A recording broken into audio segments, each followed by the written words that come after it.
관련 기관들 업무 보고가 되겠습니다. 어쨌든 금융위는 오늘 보고를 통해서도 확인하겠지만 금융위의 공적 기능, 공익적 역할을 얼마나 충실하게 잘하나 이게 제일 핵심인 것 같습니다. 하여튼 가급적이면 사람들이 얘기하는 바대로 생산적 금융으로 또 많은 사람들이 공정하게 금융 접근권을 가지는 포용 금융으로 금융 제도가 좀 발전돼야 되겠다는 생각을 합니다. 그 다음에 공정거래위원회가 하는 일은 점점 그 중요성이 커져가는 것 같아요. 이게 산업경제 현장에서의 공정한 질서를 유지하는 것이 본질적인 업무일 텐데 기업 규모가 커지면서 또 경쟁이 격화되면서 공정거래위의 역할이 점점 더 중요해지는 것 같습니다. 네, 오늘 업무 보고에서 한번 그런 내용들을 같이 체크해 보겠습니다. 네, 이상입니다. 예, 대통령님 말씀 감사드립니다. 이어서 업무 보고를 진행하도록 하겠습니다. 금일 업무 보고 행사는 2개의 세션으로 진행됩니다. 첫 번째로 금융위원회의 업무 보고와 토의가 진행되며 이어서 공정거래위원회의 업무 보고와 토의가 진행됩니다. 먼저 금융위원회 업무 보고가 있겠습니다. 보고는 금융위원장께서 드리겠습니다.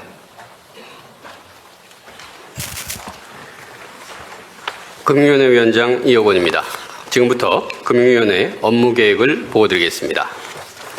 지난 6개월은 시급한 민생 회복과 금융정책의 새로운 기틀을 마련하라는 국민의 명령을 이행하기 위해 숨가쁘게 달려온 시간이었습니다.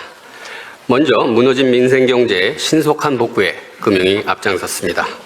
신용사면을 통해 286만 명께 다시 일어설 기회를 드렸고 세도약기금을 출범시켜 장기 연체에 시달려온 113만 명의 경제복귀 지원을 개시하였습니다. 아울러 대통령님의 현장 간담회 지시 이후 주가조작 근절 합동대응단을 즉각 구성하고 1호, 2호 사건을 신속히 적발해 주가조작 폐가망신의 원칙을 명확히 하였습니다.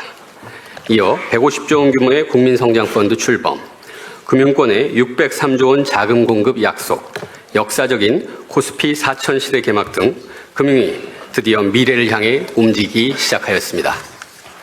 내년 우리 경제는 이제 회복을 넘어 잠재 성장률 반등의 원년으로 대도약해야 합니다. 금융이 대전환을 통해 경제 대도약으로 가는 큰 길을 열어가겠습니다. 그 큰 길의 방향은 생산적 금융, 포용적 금융, 신뢰받는 금융 이 세 가지 전환입니다. 중점 추진 과제입니다. 먼저 생산적 금융은 우리 경제의 잠재 성장률 반등을 위한 구체적인 성과를 만들어내겠습니다. 먼저 국민성장펀드가 핵심이 되어 첨단 산업주도 경제 성장을 선도하겠습니다. 글로벌 투자 전쟁에 맞서 공공과 민간이 함께 매년 30조 원씩 5년간 총 150조 원의 자금을 대한민국 20년 성장 동력에 집중 지원하겠습니다. 1차 메가 프로젝트로 AI, 반도체, 2차 전지 등 지역과 산업 생태계 전반의 경제적 파급 효과가 큰 7건을 후보군으로 선정하였으며 금융산업계가 협력하여 또 한 번 대한민국의 성공 신화를 이루어내겠습니다. 또한 자금의 40% 이상을 지역 산업에 투입하여 지역이 성장의 수혜자가 아니라 성장의 주체가 되도록 하겠습니다. 성장의 과실을 국민들과 함께 나눌 수 있게 국민 참여형 펀드도 조성하겠습니다. 다음으로 정책과 민간의 금융 역량을 결집해 자금의 물꼬를 부동산, 수도권, 대출 중심에서 기업, 지역, 투자 중심으로 확실히 바꾸어 나가겠습니다. 정책금융의 지역 비중을 45%까지 확대하고 더 많은 자금이 더 좋은 조건으로 지역에 도달되도록 하겠습니다. 정부와 금융권이 생산적 금융 협의체를 구성하여 금융권의 역량 강화와 성과를 이끌어내겠습니다. 은행은 기업의 생산적 자금 공급자로, 증권사는 모금 자본을 책임지는 진정한 IB로 거듭나도록 매월 금융권의 추진 상황을 점검하고 현장의 걸림돌 규제를 개선하여 생산적 금융의 경쟁력을 제고하겠습니다. 자본시장은 혁신 성장의 핵심 플랫폼입니다.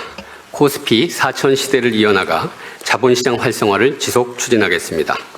합동대응단 상시와 과징금 상향 등 엄정 제재를 통해 주가 조작 원스트라이크 아웃이 감시, 적발, 제재 전 단계에 뿌리내리도록 하겠습니다. 주주보호 원칙의 확산을 위해 자사주, 합병, 공시 등 자본시장 곳곳에 더 공정하고 투명한 제도를 적용하겠습니다. 마지막으로 국민과 기업이 함께 성장하는 자금 선순환 체계를 이루기 위해서는 혁신 기업의 요람인 코스닥 시장이 제 역할을 해야 합니다.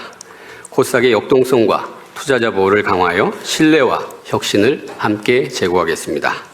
창업, 벤처, 중소기업의 성장자금 조달 수단을 확대하고 국내 중시에 대한 투자 유인을 강화하는 방안도 병행하겠습니다.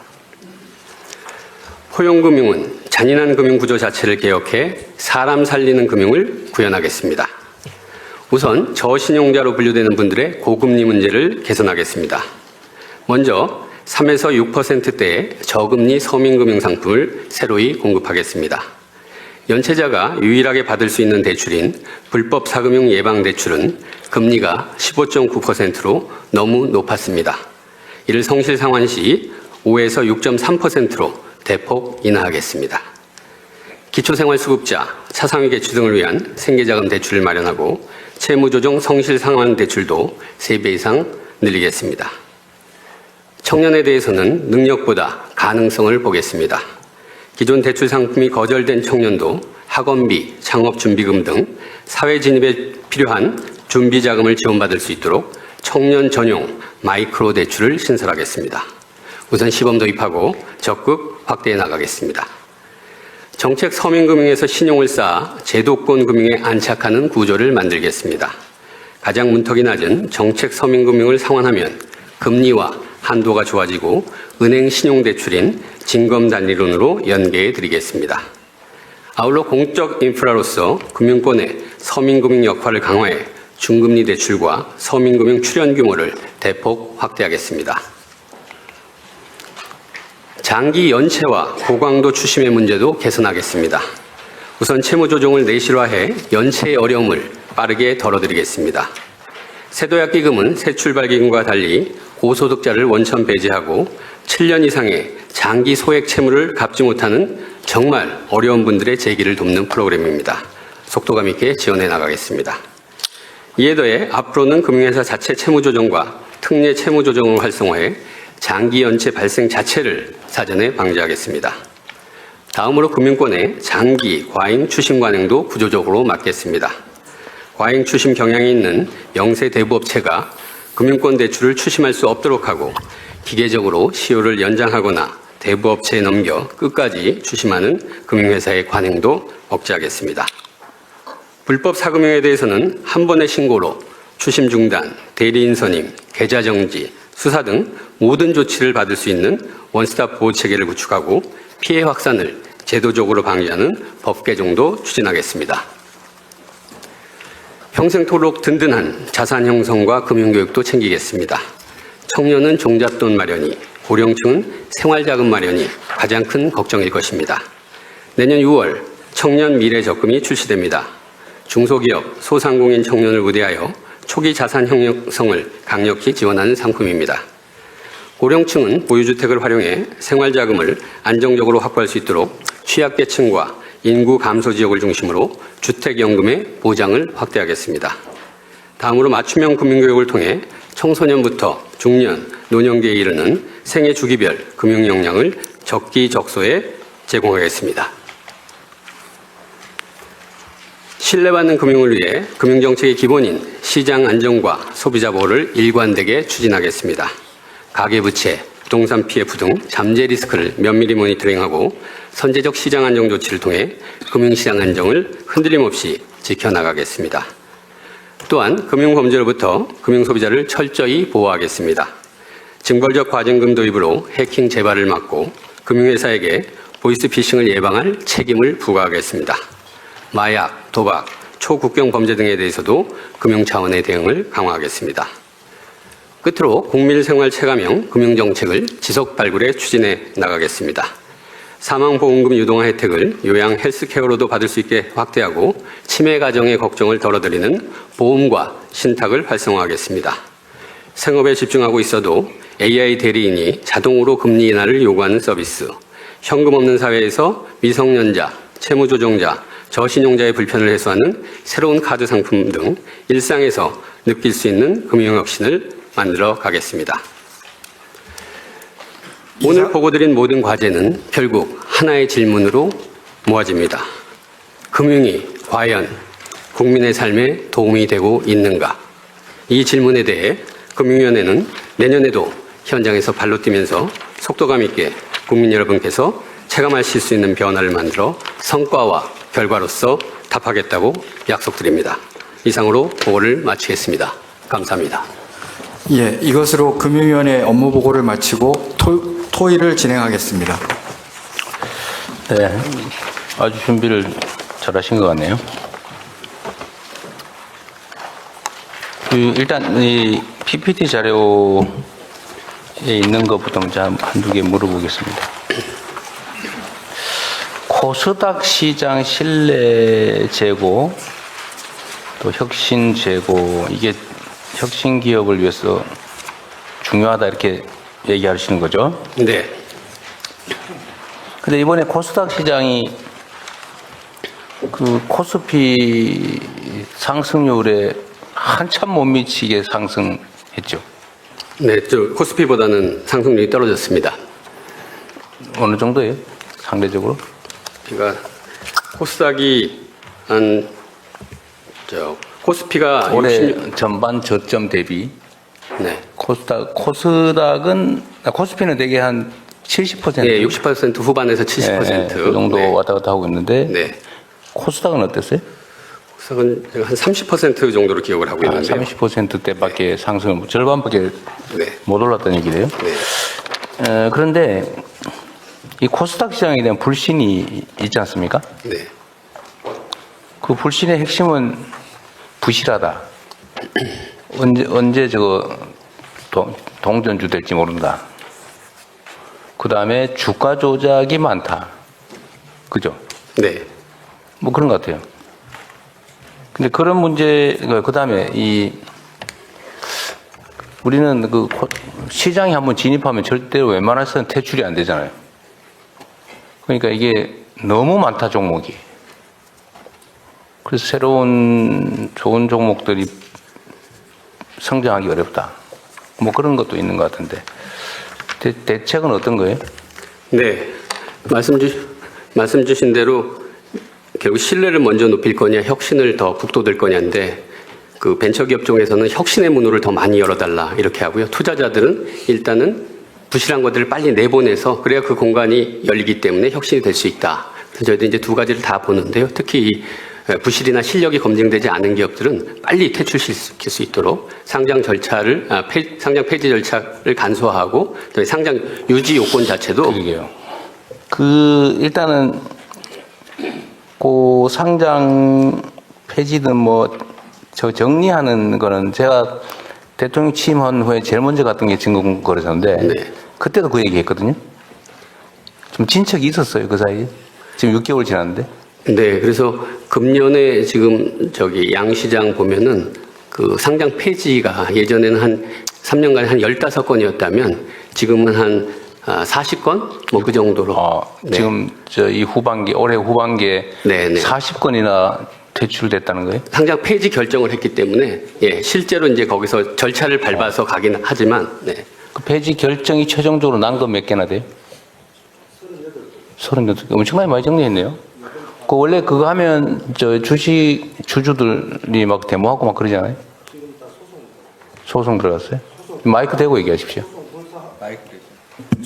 소송 불사하고 대출을 많이 시키라 하니까 저희 예상한 대로 소송이 들어와 있는데요. 소송 대응하면서도 부실 기업은 바로 대출을 시키도록 그렇게. 네, 소송이야 뭐 불가피한데 여하튼 보유 주주들 입장에서야 그게 사라지면 영원히 희미한 희망마저 사라지는 거잖아요, 그죠? 네. 그러니까 대응하는 건 당연한 건데 그래도 그런 걸 좀 정리를 해야 시장이 정상화될 길이 열리겠죠. 네.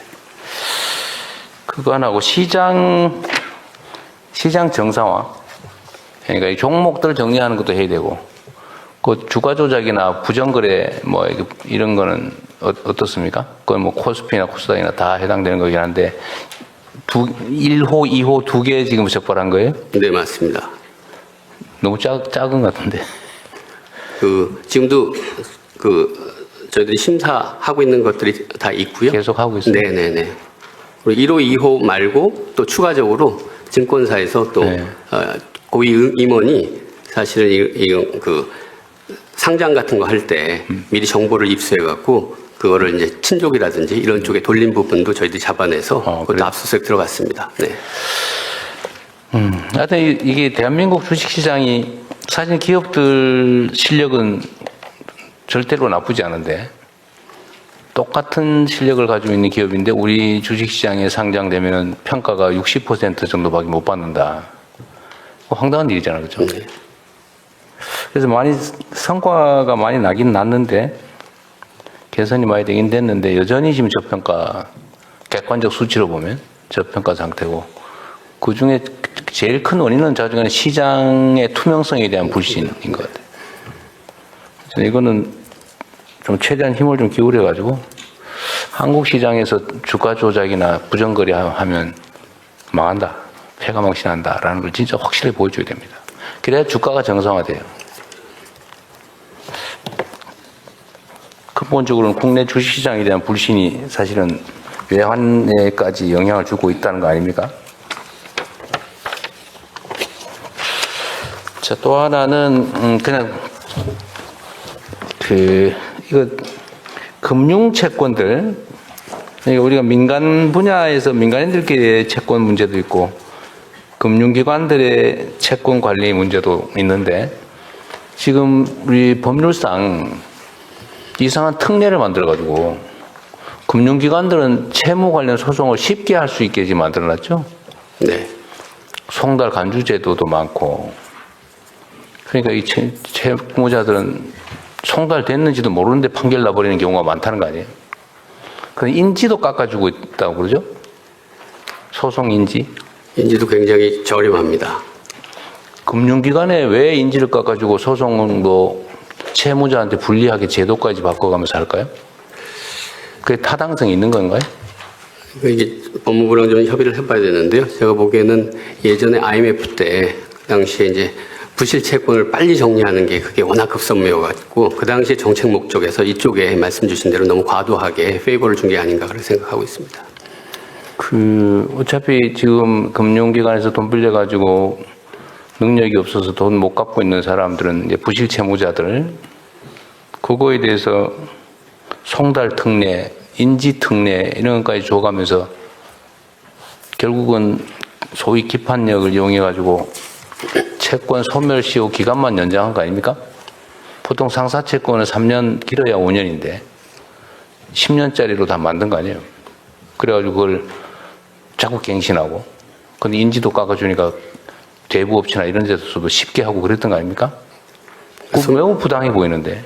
맞습니다. 그러니까 소멸시효를 연장하는 게 너무 쉬워서 그게 너무 유리하게 네. 그쪽으로 몰아간 측면이 있어서 이런 부분까지도 저 법무부랑 협의해서 제도 개선 방안을 강구해 보겠습니다.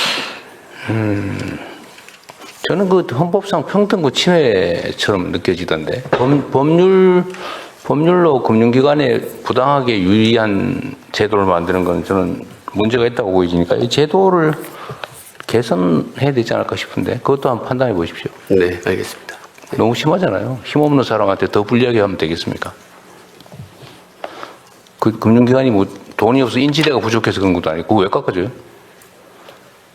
그 이해가 안 되던데. 자, 그 다음에 준비된 자료들을 좀 같이 한번 보겠습니다. 약간 생산적 금융으로 또 포용적 금융으로 전환해야 된다는 건 정말로 중요한 과제인데 이게 말만이 아니고 진짜 실행이 좀 돼야 되겠습니다. 네. 금융기관들의 그 영업이익률, 우리나라 금융기관들의 영업이익률하고 다른 나라의 평균적인 영업이익률하고 비교하면 좀 어때요? 영업에 비교하면 아마 미국권은 ROE 같은 게 우리보다 더 높게 나오고요. 그다음에 유럽권은 우리보다 좀 낮게 나오고 그 중간? 중간쯤 됩니까? 네. 미국은 약탈적 경향이 좀 강하잖아요. 네. 유럽은 그 반대고. 가급적이면 우리도 포용성이나 생산적 금융으로의 전환을 좀 더 강화해야 될 것 같은데, 특히 생산적 금융 이 측면에서요. 그러니까 영업 행태, 영업 양태로 볼 때 우리는 주로 땅 짓고 헤엄치기식, 그러니까 담보, 땅 담보, 집 담보 잡고 돈 빌려주고 이자 먹기. 이게 주축인 거 맞아요? 맞습니다. 은행권의 가계대출의 한 70%가 주담대거든요. 근데 그게 어떻게 보면 가장 편하고 안전하고 돈이 잘 되고, 네. 왜냐하면 떼일 염려가 적으니까. 너무 그쪽으로 편중되니까 그게 이제 과연 한국 경제 전체에 과연 어느 정도 도움을 주고 있는지. 그러니까요. 그게 원래는 예를 들면 기업 영역에, 생산적 영역에 그야말로 돈이 흘러가야 되는데, 이게 전부 소비 영역에, 민간 소비 영역에 다 물려 있다는 거 아닙니까? 그래서 이런 점은 우리나라가 좀 심하죠. 네, 그렇습니다. 그래서 이것도 시정을 좀 해야 되는 게 맞는 것 같아요. 그래서 저희들이 이번에 이제 은행들의 유인을 어떻게 바꾸냐면 주택담보대출로 가는 위험 가중치를 종전보다 더 높여버리고, 네. 주식이나 이런 쪽에 더 위험하게 가는 가중치는 좀 낮춰서. 낮추고. 근데 국제 기준에 그게 부합되지 않는 게 아니거든요. 네. 국제 기준 부합되면서 그런 쪽으로 좀 방향을 바꿔나가고 있습니다. 그리고 그런 제도 개혁들을, 그러니까 이 정책 변화나 이런 것들을요, 가급적이면 법률 형태로 좀 나중에 정리가 좀 되면 법률 형태로 좀 고정을 시키면 좋겠어요. 이게 의지를 가지고 막 겨우 힘들게 조금씩 바꿔놓으면 어느 순간에 휙 되돌아가 버리더라고. 이 돈이 힘이 무섭잖아요. 그래서 좀 제도화하면 좋겠다. 일단 일정한 정책 개선을 이뤄내면 그걸 제도로 만들어놔서 그냥 그것도 그냥 지침이니 뭐 관행이니 이런 수준이 아니고 가능하면 입법 형태로 좀 확실하게 일단 좀 개선 성과를 좀 많이 만들어야 되겠습니다. 네. 이 포용금융 문제도 마찬가지인데 하여튼 뭐 계속 제가 반복적으로 얘기하는 게 이게 워낙 심각한 주제인데다가 잘 안 고쳐져서 하는 얘기예요. 진짜 돈이 필요한 사람들은 서민들이잖아요. 그런데 예를 들면 돈도 많고 담보력도 크고 신용도도 높은 사람은 더 돈을 벌기 위해서 금융을 활용하는 측면이 있지 않습니까? 네. 더 많은 금융 이익을 얻기 위해서 또는 투자 이익을 얻기 위해서. 근데 서민들은 먹고 살라고 생존하려고 하는데 여기는 안 빌려주잖아요. 여기는 결국 15.9% 이자를 쓰든지 무슨 뭐 제2금융 심지어 사채를 쓰든지 대부업체 가든지 해가지고 이자를 뭐 엄청나게 내야 되는, 이게 지금 빈익빈 부익부를 심화시키지 않습니까? 그게 아마도 그 자산 격차가 지금 더 급격하게 벌어진다는 거 아니에요? 소득 격차보다? 그 결국은 금융 역할 때문에 그런 거 아닌가요? 이제 글로벌 금융의 저금리가 됐을 때 학자들이 과연 저금리가 되는 게 소득 분배에 플러스가 될 거냐 마이너스가 될 거냐. 보통 보면 저금리가 되면은 말씀하신 대로 더 금융 공급이 잘 돼서 격차를 줄일 것 같지만 오히려 고소득자나 이런 분들이 더 잘 활용하기 때문에 그 돈을 갖고 더 많이 벌리는.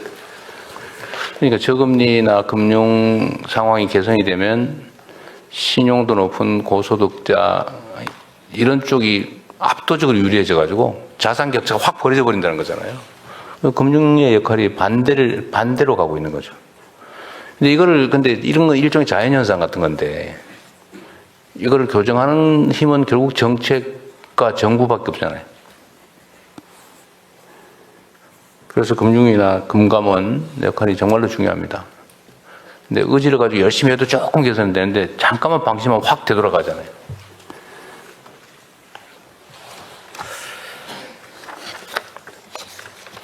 (3) 내지 6.3%의 낮은 금리의 서민금융을 제공하겠다고 하셨는데 방법은 뭐고 규모는 얼마 정도예요? 네, 지금 그게 이제 불법 사금융 대출이라고 네. 사실 이건 거의 아무것도 안 보고 진짜 급하신 분들이 와서 돈을 받아가는 겁니다. 지금 현재 있고요. 15.9%. 네네, 100만 원 받아가실 수 있습니다. 아, 15.9%에 빌려주는 금액 최대 대출한다고 100만 원이에요? 맞습니다. 네. 세상에. 근데 이제 뭐 절대액은 좀 작기 때문에 이자가 이거는 당장 불법으로 가는 걸 막기 위해서 심사 같은 거 안 하고 거의 그냥 바로 드리는 거고 이제 그렇긴 하는데 그게 있는데 말씀하신 대로 15.9라는 그 자체의 상징성도 있고 결국 부담이 되기 때문에 이걸 어떻게 바꿔나갈 거냐. 그래서 저희들이 일단은 12.9%, 뭐 하고 9.9% 사회적 배려자는 9.9%를 1차적으로 낮춰줍니다. 네. 그다음에 이분들이 이제 1년이나 2년 뒤에 그거를 상환하시면 그때 그동안의 이자를 반을 다시 되돌려드립니다. 아, 제대로 다 갚으면 되돌려주면 일부를 되돌려주면 그것도 네, 네. 괜찮은 새로운 방식이네요. 네, 네. 제 날짜에 정상적으로 갚으면. 네, 그렇습니다. 그러니까 어떻게 보면 자기가 디폴트 위험이 없는 거를 증명한 게 되는 거예요. 네. 그러니까 그만큼은 다시 저희들이 되돌려주는 거죠. 요거는 그런 식으로 운영할 거다. 15.9를 일단 받는데 원리금을 딱 또박 다 내면 마지막에 낼 때 3.3 내지 6.3%로 계산한 나머지를 돌려주겠다. 네.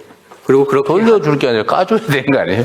마지막 2번은 면제해 준다든지. 뭐 방법론은 그렇게 하고요. 그래서 이제 그렇게 하고 나서 거기서 끝나는 게 아니라 이렇게 상환했다는 기록이 생기면 이제 신용도가 올라가야 되잖아요. 그러니까 이분들을 별도로 저희들이 그 500만 원짜리 프로그램으로 빌릴 수 있는 거를 이제 만들어서 거기가 4.5%짜리 그걸로 해서 한번 다시 한번 돈을 빌릴 수 있게 하고 거기서 이제 더 잘 되시면 은행권으로 저희들이 연계해서 뭔가 신용이 쌓이고 점점 사다리가 생기고 그래서 이 정책금융과 은행권이 같이 연결되어 있는 그런 메커니즘을 좀 만들려고 하고 있습니다. 은행에 가서 3천만 원을 대출 받으려면 최소 경력을 한 2, 3년은 쌓아야 되네요. 여기서 이제 그 정도, 네네. 없는 것보다 낫겠네요. 네.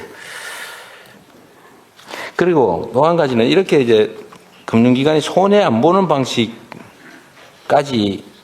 손해 안 보는 방식이잖아요, 이거는요. 그런데 금융기관도 공적 기능을 해야 될 거 아닙니까? 맞습니다. 네. 그리고 원래 이자율이라고 하는 데에는 그 그러니까 못 갚는 사람, 일정 비율에 못 갚는 사람을 다 계산해 넣은 거잖아요, 비용으로. 네.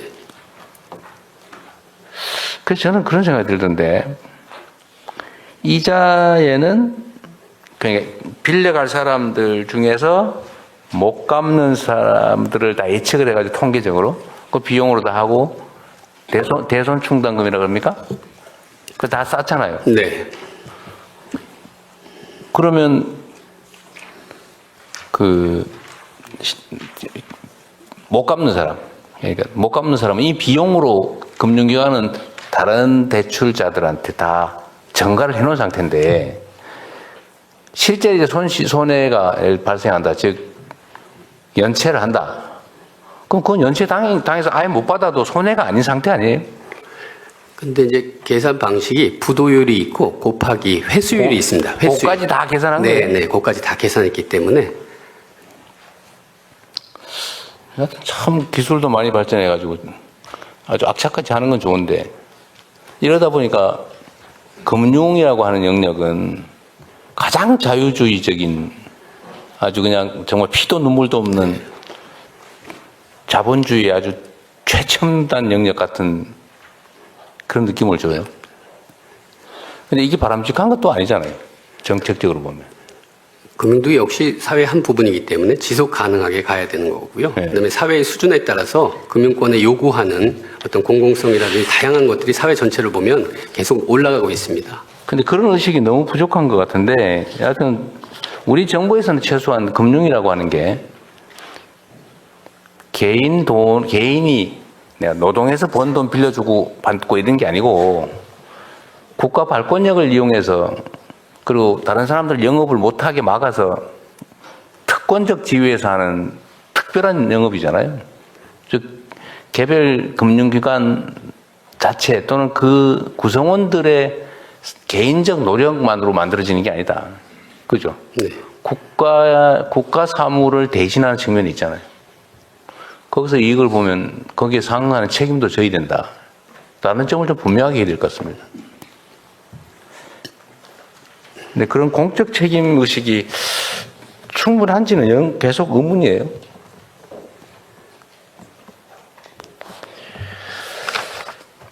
상시 채무 조정 제도 내시라도 꼭 필요한 일이겠고요. 여하튼 연체 채권에 대해서 우리 사회가 너무 가혹해요.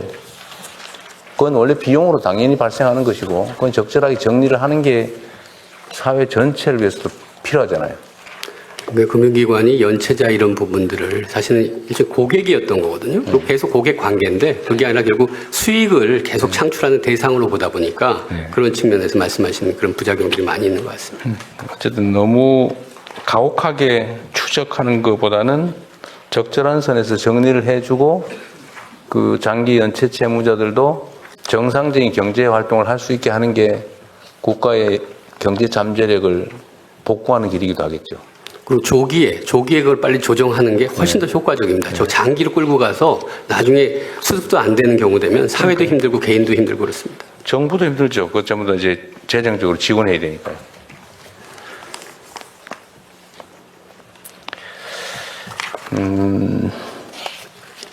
해킹 금융범죄 분야야 열심히 할 것 같고.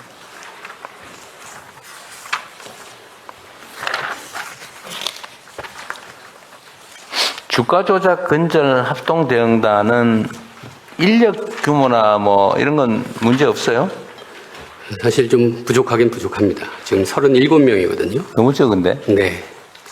그래서 거기는 각 기관에서 파견 보낸 거예요? 네, 저희 금융위에서 4명, 그다음에 금감원에서 한 20명, 거래소에서 한 12명, 그다음에 단장이 금감원 단장 뭐 이렇게 했고 연합군이 되는데 그래도 칸막이가 없어지니까 단계별로 한참 하고 넘기는 거를 같이 동시에 보고 그다음에 뒷단에서 무슨 생각하고 있는지가 앞단에도 연결되고 그러니까 굉장히 효과적으로 의사결정이 이루어져서 그 종례 하면 한 굉장히 오래 걸렸던 거를 굉장히 짧게 그 기간들을 단축하고 이게 지금 네. 일종의 한 개의 팀인 거죠? 네, 어제 역할 분담도 꽤 있을 거고. 네.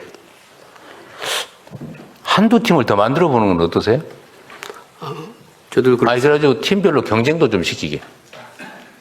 저희들도 그렇게 이 기능을 지금 뭐 실무적으로 물어보면 뭐 포렌식이라든지 이런 거 할 때도 굉장히 많이 필요하고 뭐 그래서 그렇게 해주시면 저희가 1호, 2호 사건이 아니라 10호, 20호, 50호까지 잡아내겠습니다. 이거는 정말 탈탈 털어가지고 아예 꿈도 못 꾸게 만들어야 되는데 초기 대응이 중요하거든요. 있는 걸 잡겠다는 생각을 하는 게 아니라 아예 원천 봉쇄를 해버려야 돼요. 그냥 초기에 인력 투자를 좀 많이 해줘야 되는데. 금감원에서 하신 말씀 하십시오. 네, 저 경쟁 체제를 그 대통령께서 말씀해 주셔서 금감원에도 사실은 이게 합동대응단에서 약간 지연되는 부분이 뭐냐면 포렌식 하는데 시간이 굉장히 많이 소요되고 있습니다. 근데 그 포렌식 장비나 그 종류별로 여러 가지가 많이 사용돼야 되는데 그리고 요즘은 적법 절차 때문에 변호인 입회들이 굉장히 많이 있습니다. 근데 웬만한 그 데이터 큰 용량 같은 경우는 거의 3일, 4일 동안 포렌식을 하는 것만 매달려 있어야 됩니다. 근데 그 인력 자체가 합동대응단은 투입할 수 있는 게 한계가 있어서 만약에 경쟁 체제를 하신다면 금감원에다가 비슷한 거를 넣어서 같이 돌리셔도 매우 효율적으로 돌아갈 것 같습니다. 금감원에? 예, 저희가 포렌식 장비나 이런 부분의 인프라들은 금감원에 굉장히 많이 잘 구비되어 있습니다. 그냥 하면 되는 거 아니에요? 금감원이 원래 이거 하는 데 아니에요? 그래서 저희가 이제 그게 강제조사권이나 이런 것들이 저희가 없어서 합동대응단은 그게 동시에 진행될 수 있는 부분이 있고 금감원은 특사경이 있잖아요. 특사경이 이제 인지권이 없어서 그 부분에 관해 곧바로 인지권한이었어요? 예, 그게 없어서 그런 부분이 있어서 여하튼 만약에 이렇게 해주시면 경쟁 체제를 한다면 합동대응단하고 이걸 같이 돌려보시는 것도 매우 효능감이 있으실 겁니다. 근데 이제 경쟁 체제를 하면 이게 결국 거래소에서는 감시를 하고 그다음에 금감원에서는 그러니까, 조사를 하고 이렇기 때문에 이걸 묶어서 한 팀으로 만들어야지 그러죠. 각자 하면 그 효과가 그러니까 없어요. 제가 말하는 거는 네. 이런 합동팀을 맞습니다. 하나 더 네. 만들고 네. 공통과제는 같이 하면 될 테고 근데 금감원은 원래 하는 일이 그건데. 한 말씀 더 올려도 될까요? 그러다 보니까 저희가 조사국 하나가 지금 파견에 나가 있습니다. 그러다 보니까 일반 조사 관련된 부분이 저희가 2달 이상 적체가 돼 있는 상태, 인력이 그만큼 빠져나가서 일반 그 자본시장의 그 투명성 관련된 걸 조사하는 그 기능이 약 20 몇 프로가 지금 인력이 줄어든 그런 상태에 처해 있거든요. 자체 역량은 줄어들었겠죠. 네네, 그런 문제가 있습니다. 근데 그거 잊어버리기 전에 인지 권한을 특사경한테 권한을 주는데 범죄 인지 권한을 안 주면 그럼 검사한테 다 부탁해야 된다는 얘기예요? 인지를 못하면 수사를 어떻게 합니까?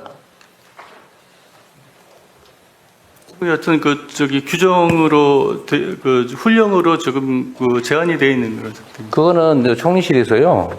이게 각 부처의 특사경들이 다 그러고 있는 것 같아요. 보니까요. 다 그런 것 같아요. 인지 권한이 없는 것 같아요. 근데 그게 왜 그런지 한번 확인해 보시고요.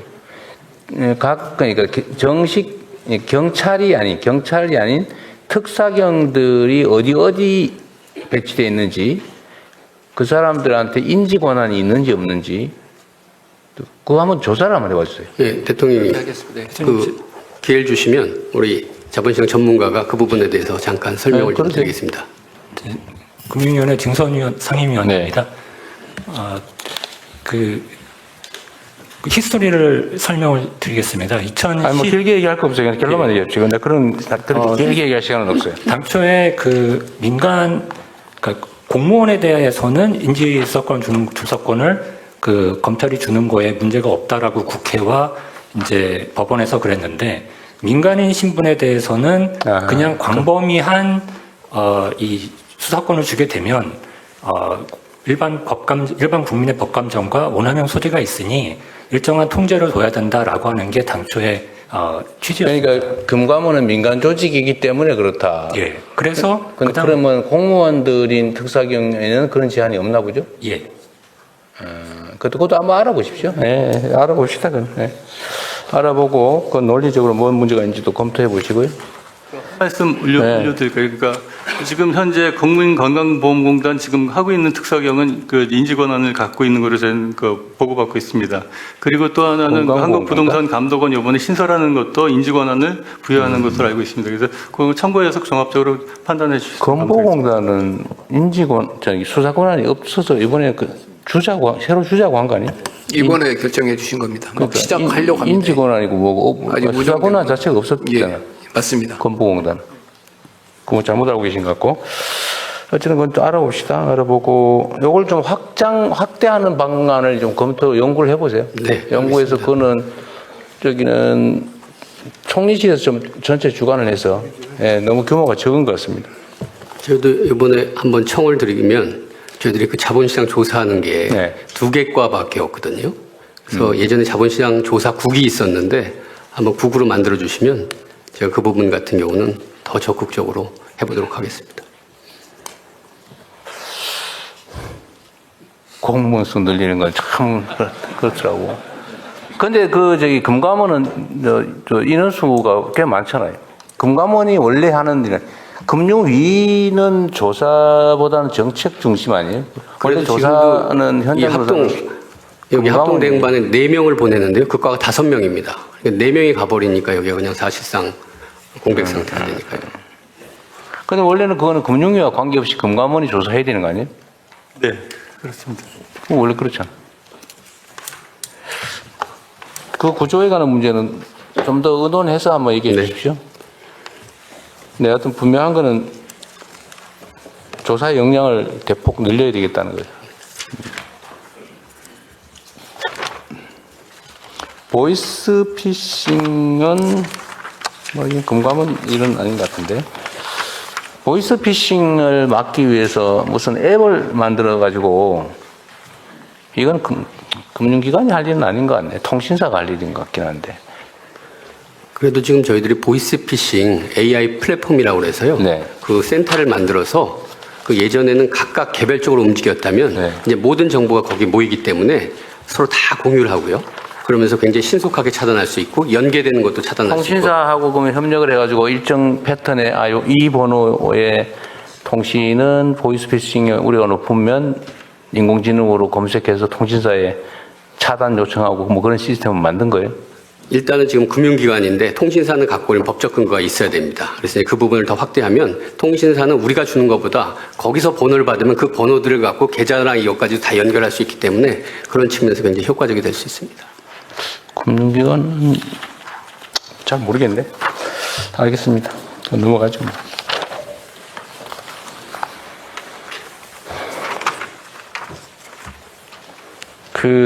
여기 13페이지 두 번 밑에서 2번 보면 영문 공시 의무 대상 법인을 확대하겠다. 내년 5월에 이 얘기죠? 13페이지에 보면 네네. 코리안 프리미엄 윅스를 신설해가지고 영문 공시 의무 대상 법인을 확대한다. 근데 이거 뭐 그렇게 어려워요?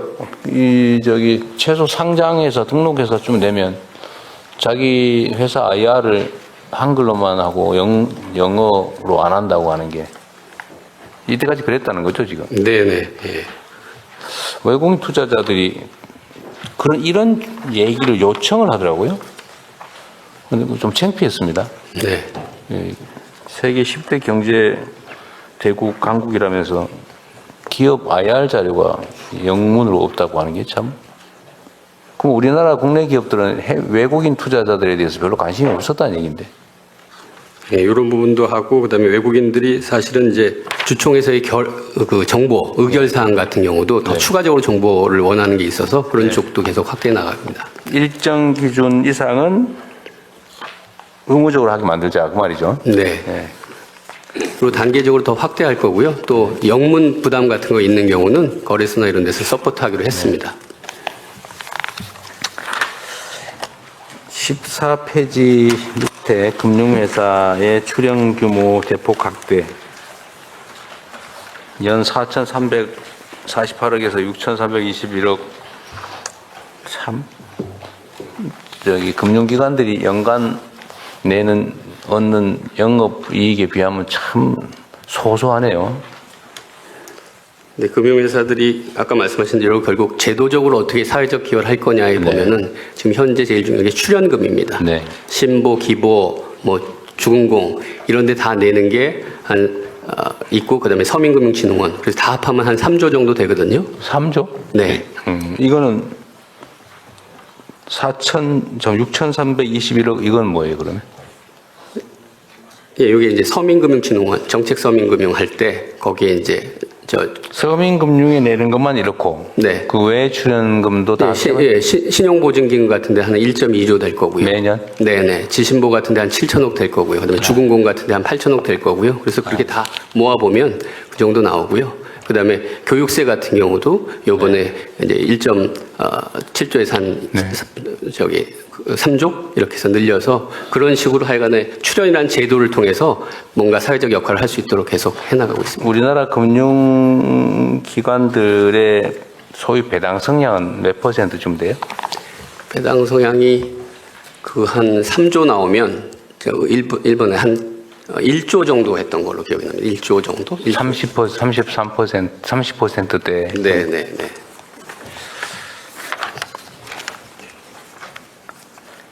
16페이지 밑에 재기 지원 카드 상품 신설 이런 게 있네요.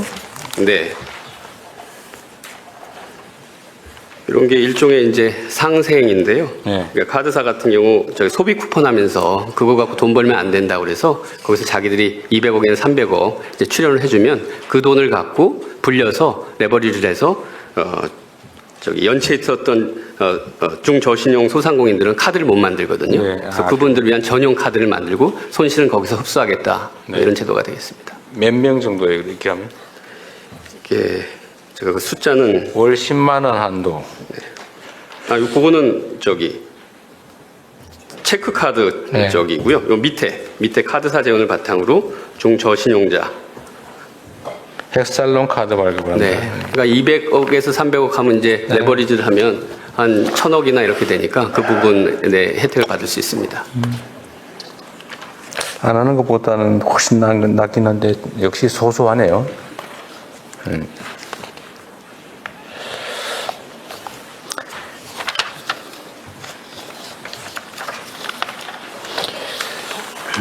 투자자가 공정투명하게 성과를 향유하는 자본시장 질서.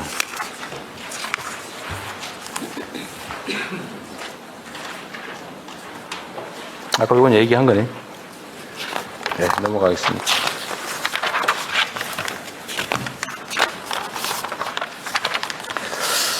금융감독원. 금융감독원은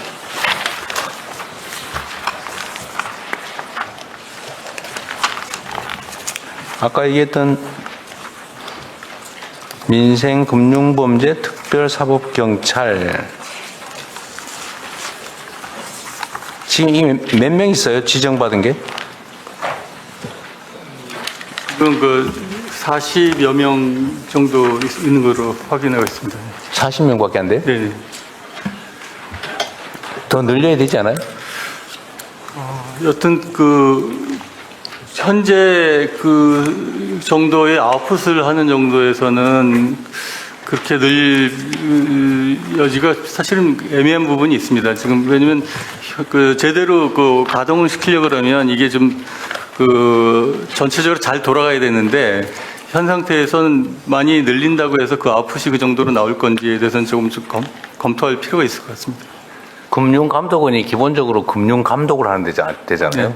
감독을 하려면 조사를 해야 되고 정보를 수집해야 되고 그럴 텐데 전반적으로 조사 인력이 굉장히 부족한 상태에서 특사경만 이렇게 늘려버리는 아니 조사 인력한테 사법경찰 권한을 주는 거죠. 그건 별도가 아니고 그건 어차피 조사 인력이 쭉 있는데 이 조사 인력이 예를 들면 몇 명이나 있어요?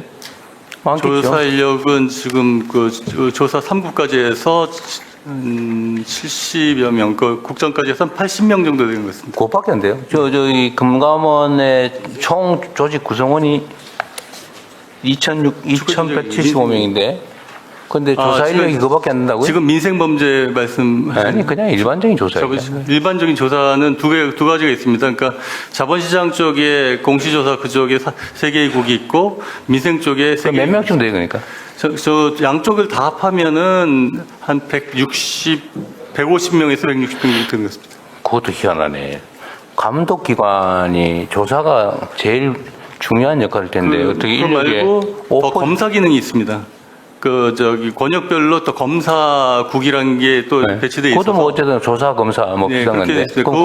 그 인력 정도 수준으로 또 검사 인력도 있습니다. 그래봐야 300 몇십 명이잖아요. 그 보험까지 해서 그쪽 인력이 조금 더, 그러니까 60, 70명 정도 많은 것 같습니다. 전체로 합하면. 그럼 나머지 뭐예요? 조사 검사. 그 나머지 이제 그 건전성 감독이나 이런 부분이 이제 법권별로 지금 구분이 돼 있어가지고요. 그래서 전반적인 건전성 부분에 관한 부분이 굉장히 많이. 건전성에 대한 조사 검사도 조사 검사 기능이잖아요. 너무 엄격하게 그 제한할 게 아니고 뭔가 사실관계를 조사하는 그래 금융과 관련된 뭔가를 조사 검사 뭐 이름을 불문하고 뭔가 사실 발견해내는 기능을 하는 인원은 엄청 많을 것 같아 내가 보기에는. 원래 그거 하는 기관이니까요. 근데 그들에게 예를 들면 조사상에 어려움이 있으면 경찰 권한 그 경찰 권한을 주는 거는 없는 것보다는 당연히 낫지 않나요? 제가 지금 말씀을 좀 드렸는데 검사 파트는 굉장히 많아가지고요. 사실은 전체적으로 각 권역별로 차지하는 비중이 35% 정도 되는 것 같습니다. 그러겠죠. 네. 원래 검사 네, 제가 조사하는데요. 잘못 말씀드렸습니다. 근데 사법경찰 지정을 받는 게 별로 필요가 없다고요? 저희는 사실은 많이 필요한데요. 이 부분을 하려면 조사 기능이 지금보다 자본시장이나 민생침해 범죄 양쪽 다 조사나 검사 기능들이 굉장히 강화된 상태에서 돼야지 이걸 활성화시킬 수 있는 부분이 있습니다. 그런데 그 조사 기능이 특히 자본시장 조사 기능이 좀 사법경찰, 특별사법경찰 지정을 받는 거는 그 기관이 하고 있는 일 중에서 무슨 행정법규 위반의 처벌 조항이 있을 때, 그 범죄, 법률 위반 범죄를 조사하기 위한 경찰 권한을 주는 거잖아요. 근데 금융감독원이 담당하고 있는 온갖 검사, 조사, 하여튼 이런 업무 중에서 이거를 각 기관들이, 대상 기관들이 위반을 하면 처벌하는 조항들이 온 군데 다 있을 거 아닙니까? 그거를 조사하려면 그때 경찰관으로서, 경찰로서 갖는 권한이 금융감독원의 조사 검사 권한보다 훨씬 낫잖아요. 크잖아요. 범위가 크고 강제 조사도 가능하고. 네. 저희 대통령께서 말씀 주신 것은 저희 금융감독 업무를 하는데 굉장히 도움이 되는 것 같은데, 지금 현재 특별사법경찰이 하는 권한은 자본시장의 불공정 거래 조사에 국한된 그 범위에는 특사경의 권한이 지금 없습니다. 그래서 이제 특사경 업무를 하는 영역은 극히 일부에 국한돼서 제한되어 있는 상태입니다. 특사경을 지정할 수 있는 게 제한되어 있는 게 아니고 그냥 지정하면 되는 거 아니에요? 특사경법에 그 근거 조항을 더해야 되고, 그 권한을 그 조항에 관련 조항을 더해주면 가능합니다. 특사경법에다가 어디 법 이렇게 지정을 해줘야 되는 거예요. 근데 그게 없다는 거예요. 예, 자본시장법에 그 해당 조항만 저희한테 부여되어 있습니다. 그러니까 좀 넓혀야 된다. 그것도 필요하면.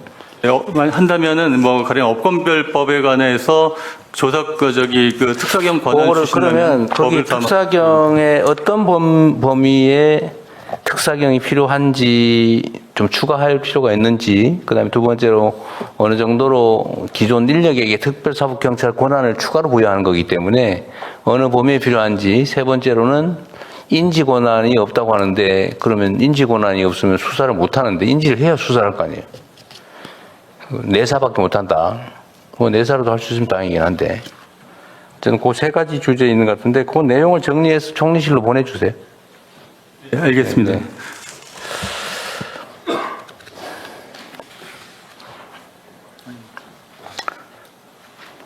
자, 불법 사금융 단속도 금감원에서 해요? 단속까지는 합니다. 네. 단속은 해요? 네. 여기도 특사경 필요하지 않아요? 네, 필요합니다, 지금. 특사경 지정받은 인력이 있어요? 없습니다. 이것도 법을 신설해야 됩니다. 해당 조항을. 특사경으로, 그거는, 이 사금융은 특사경 조사 대상이어서 내가 경기도에 있을 때 우리 공무원들 지정받아서 했는데? 네. 그럼 지정만 하면 되는 거 아니에요? 법을 고치는 게 아니고? 그것도 이게 이제 특사경으로서 수사권을 받으려면은 특사경법에 해당 조항을 지금 넣어야 되는 상황입니다. 특사경법에 무슨 법 위반에 대해서 특사경을 지정할 수 있다고 이런 식으로 돼 있지. 무슨 법 위반에 대해서 금감원에 할 수 있다 이런 조항은 필요 없고, 그건 검사가 지정만 해주면 되는 거 아니에요? 특사경법에 보면 불법 사금융 대부업 위반은 있지. 예, 있습니다. 광역, 지방, 지자체의 몇 급 공무원 이런 식으로 한정이 되어 있기 때문에 감독원을 열려면 그 조문을 고쳐야 됩니다. 대상 기관도 특정이 돼 있어요? 예, 그렇습니다. 그러면 그것도 고쳐야 되겠네요. 이제 불법 사금융 단속도 좀 강화를 해야 될 겁니다. 그건 지방 정부들이 좀 하면 좋은데 잘 못하는 것 같아요. 금감원에서 좀 준비해서 하십시오.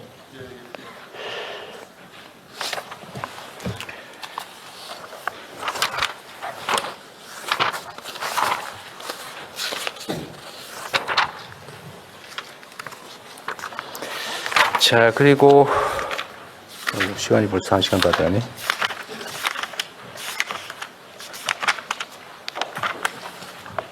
금감원이 하는 일 중에 43페이지의 라항을 보니까 금융회사 지배구조 및 내부 통제 강화 등을 통한 책임 경영 유도 이런 것도 있네요.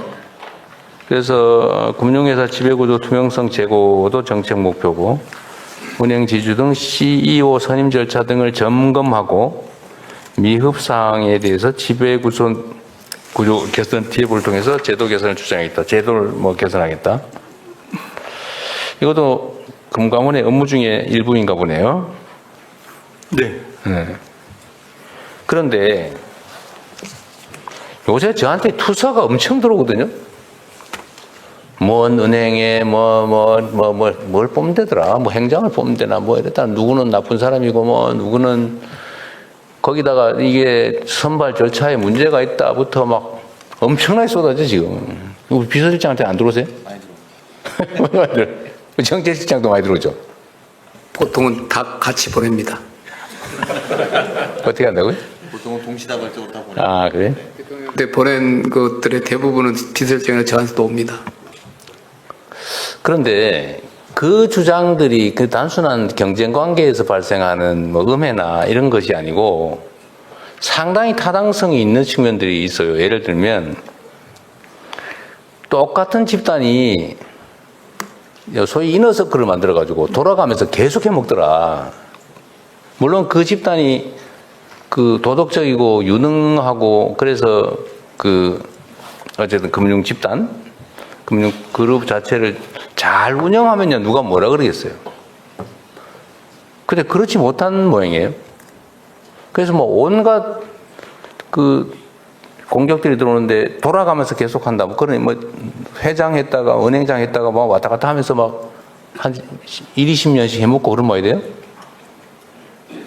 그런 문제에 대해서는 대책이 있어요?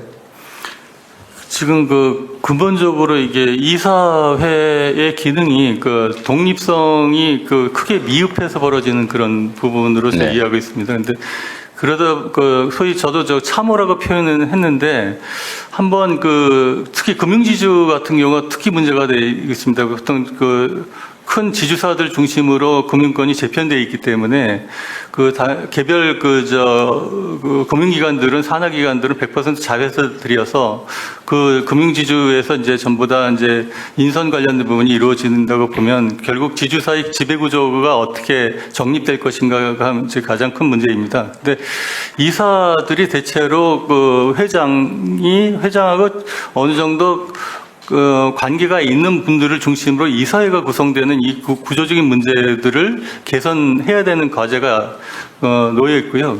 그러다 보니까 저희가 하는 부분은 이사의 독립성을 어떻게 강화할 것인가를 이제 말씀드리는데 금융회사의 지배구조법 등 관련 법들을 보면은 그 금융지주사에 대한 우리가 검사 감독 제재 권한 같은 것들이 지금 극히 미비한 상태입니다.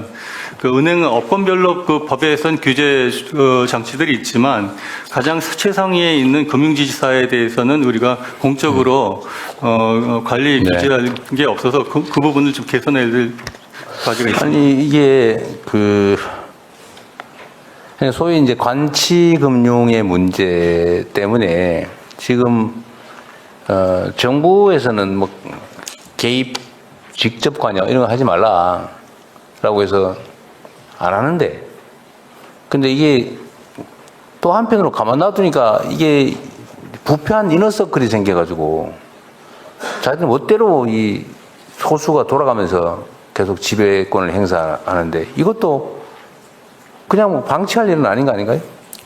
네, 그래서 그게 그 지배구조 개선 TF를 좀 출범시켜서 금융위와 함께 그 협의해서 TF를 해서 그 입법 개선 과제를 1월 정도까지 도출해서 그 법안을 좀 제출하는 걸로 계획하고 있는 중입니다.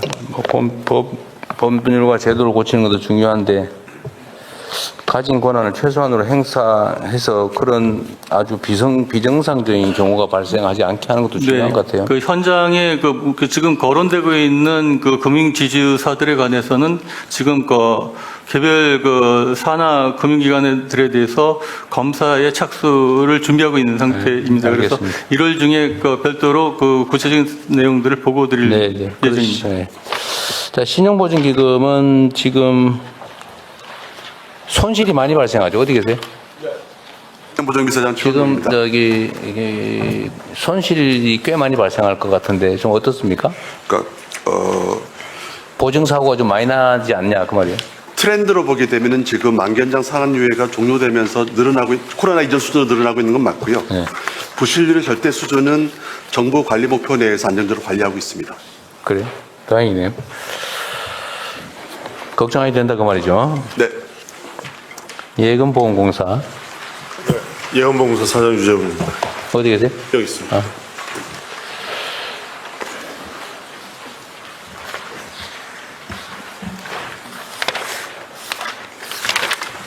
여기는 지금 예금보험공사가 개입해야 될 사고가 최근 년에 가장 늦게 발생한 게 어디예요?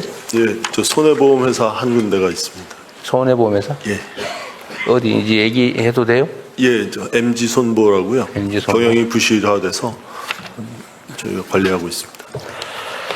고객들 피해가 발생할 정도는 아닌가요? 고객 피해가 발생할 수 있어서 저희가 그 정리하는 계획을 좀 바꿨습니다. 그래서 계약 이전을 하면 계약자는 안전하거든요. 그래서 그 방식으로 계약 정리하고 이전 있습니다. 방식으로? 예, 근데 계약 이전을 하는데 회사가 충분한, 그 뭐라 그러지? 충당금이라 그러나? 뭐 어쨌든 예, 회사 그 부족할 총재산, 예, 총재산. 부족할 수가 있잖아요. 예, 부족하면은 순자산이 부족합니다. 예, 그래서 부족하면은 이제 계약 인수를 하면 예보가 그 부족한 부분을 다 책임지는 거예요. 그렇습니다. 예. 그게 얼마 정도예요? 예, 그냥 추정치로. 추정치로 한 기천억 원은 된다고 저희가 좀 각오를 하고 있습니다. 예. 그럼 MG 손보는 수천억을 예보에다 떼넘기고 아무 책임도 안 지고 그냥 만세 부르고 집에 가면 끝이에요? 그래서 예금보험공사 내에 그 책임자 조사 기능이 있습니다. 그래서 민형사 소송까지 할 수 있게 되어 있습니다. 자, 자산관리공사. 예, 자산관리공사 사장 정종훈입니다. 어디 계신가요? 예, 여기 있습니다. 예. 여기는 자산 매각도 하고 그러죠? 네, 그렇습니다. 제가 업무 보고서에 이 자산 매각 관련된 얘기가 있나 자세히 찾아봤더니 없어요.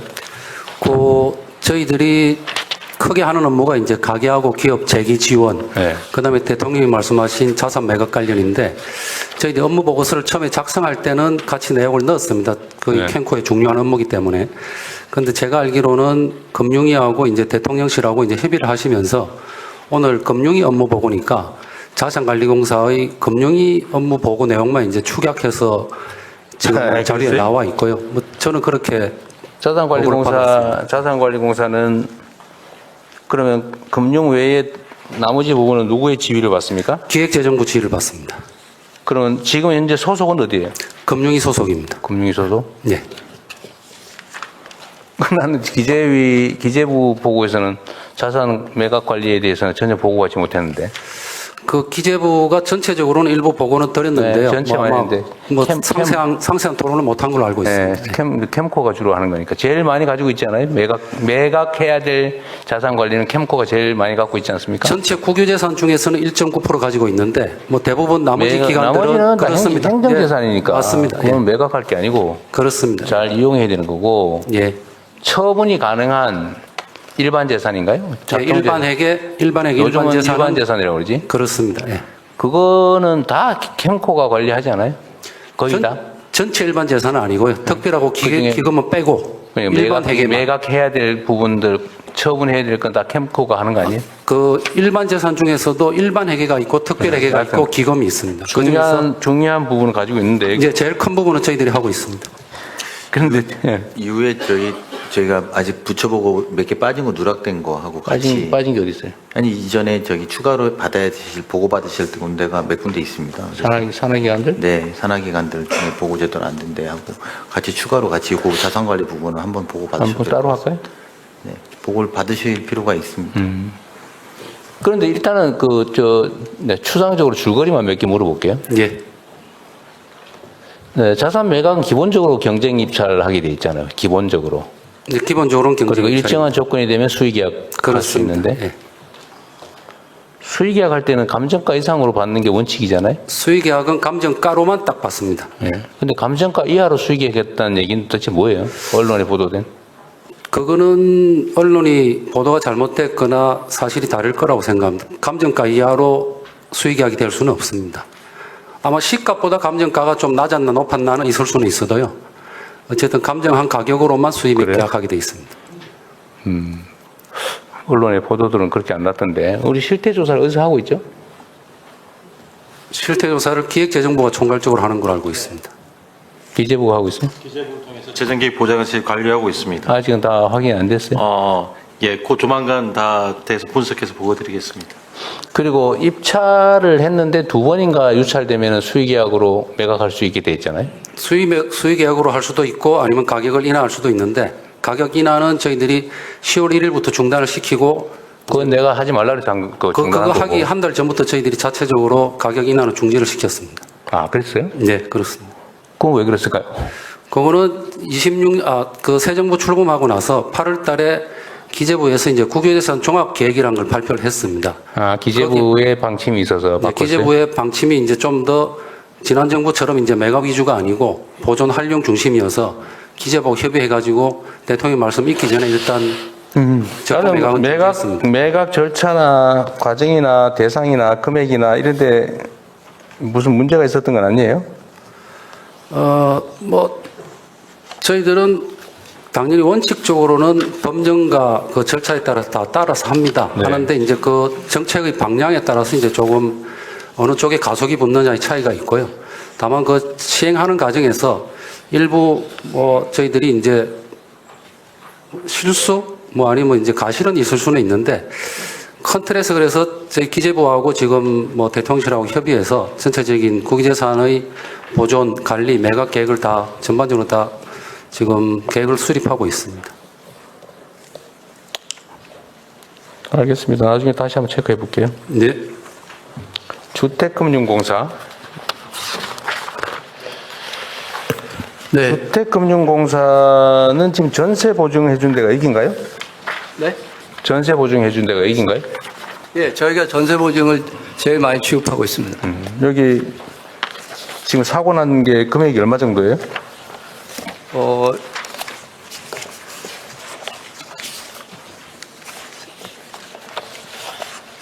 10조?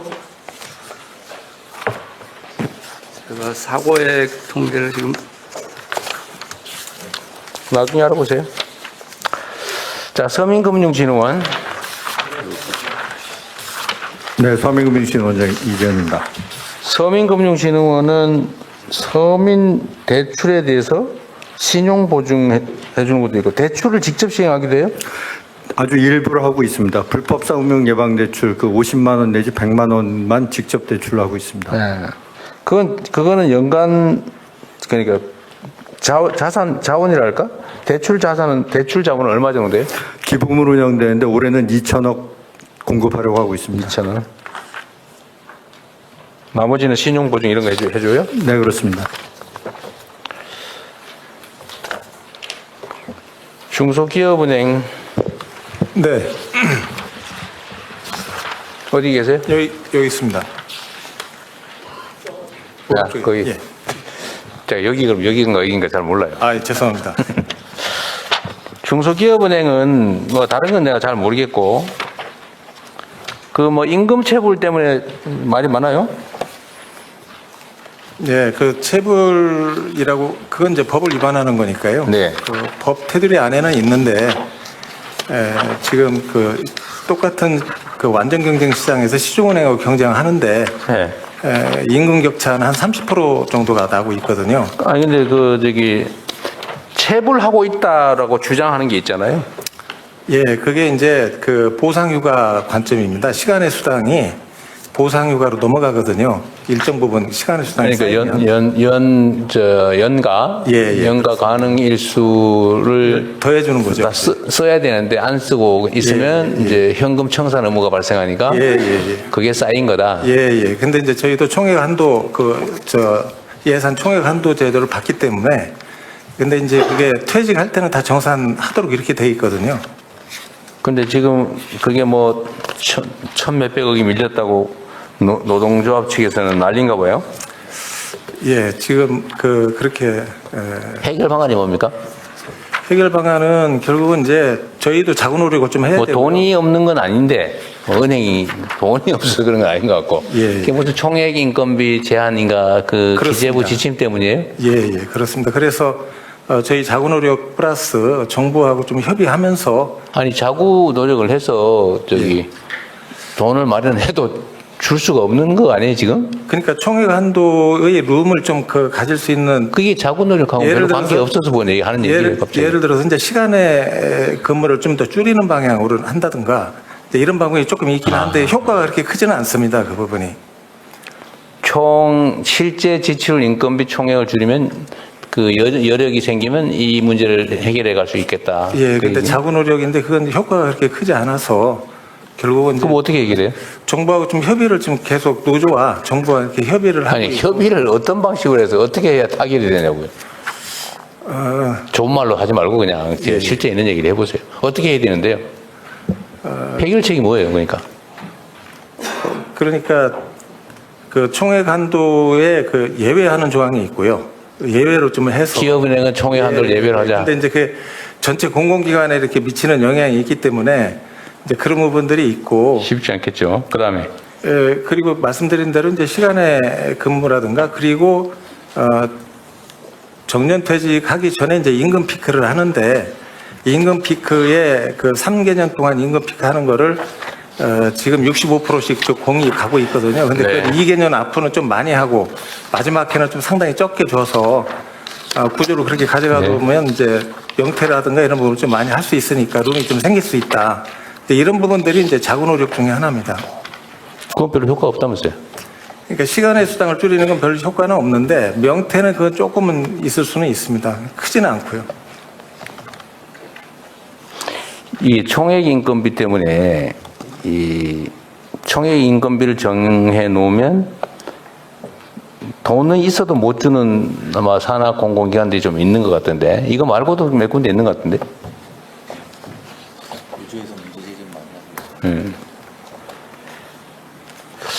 해결책을 이게 법률을 위반하면서 운영하도록 정부가 강요를 한 측면이 있는 것 같네요. 정책 시대에서 좀 챙겨봐야 될 것 같은데 이게 몇 군데 있는 것 같아요. 내가 좀 다니면서 보니까. 예. 네. 네, 그리고 마지막인 것 같은데 산업은행. 네, 산업은행 박상기입니다. 네, 네. 산업은행은 산업진흥을 위해서 필요한 자금을 책임지는 거겠죠? 네, 그렇습니다. 열심히 하십시오. 열심히 하겠습니다. 국민성장 펀드를 성공시키고 네. 국가 산업들이 잘 되는 게 최고의 네. 목표입니다. 자, 공정거래위원회. 네, 대표님 죄송하지만 제가 아까 대답 못한 걸 잠깐 대답드리겠습니다. 누구세요? 네, 주택금융공사입니다. 아, 예. 예. 아까 제가 저기 정책 질의된 네네. 대로 그래서 전세자금 보증 지금 사고액이 잔액이 7,070억 원이고요. 반환 보증은 1,350억 원인데 사고율은 1% 정도를 유지하고 있습니다. 그것밖에 안 돼요? 예, 그렇습니다. 내가 어디서 다른 기관에 저희는 이제 주로 전세금 보증을 하고 있고요. 허그가 전세금 반환 보증을 많이 하고 있습니다. 그래서 주로 사고가 반환 보증에서 많이 나서 그렇습니다. 네, 다른 기관 얘기였군요. 네. 알았습니다. 예, 감사합니다. 예, 안녕하십니까. 공정위 업무보고 사회를 맡은 사무처장 신동열입니다. 예, 이어서 공정거래위원회 업무보고를 시작하겠습니다. 보고는 공정거래위원장께서 드리겠습니다. 예, 안녕하십니까. 공정거래위원장 주병기입니다. 국민주권정부의 공정위 업무보고 드리겠습니다. 지난 6개월간의 성과로 먼저 공정위는 중소기업 소상공인의 어려움을 해소하기 위해 노력했습니다.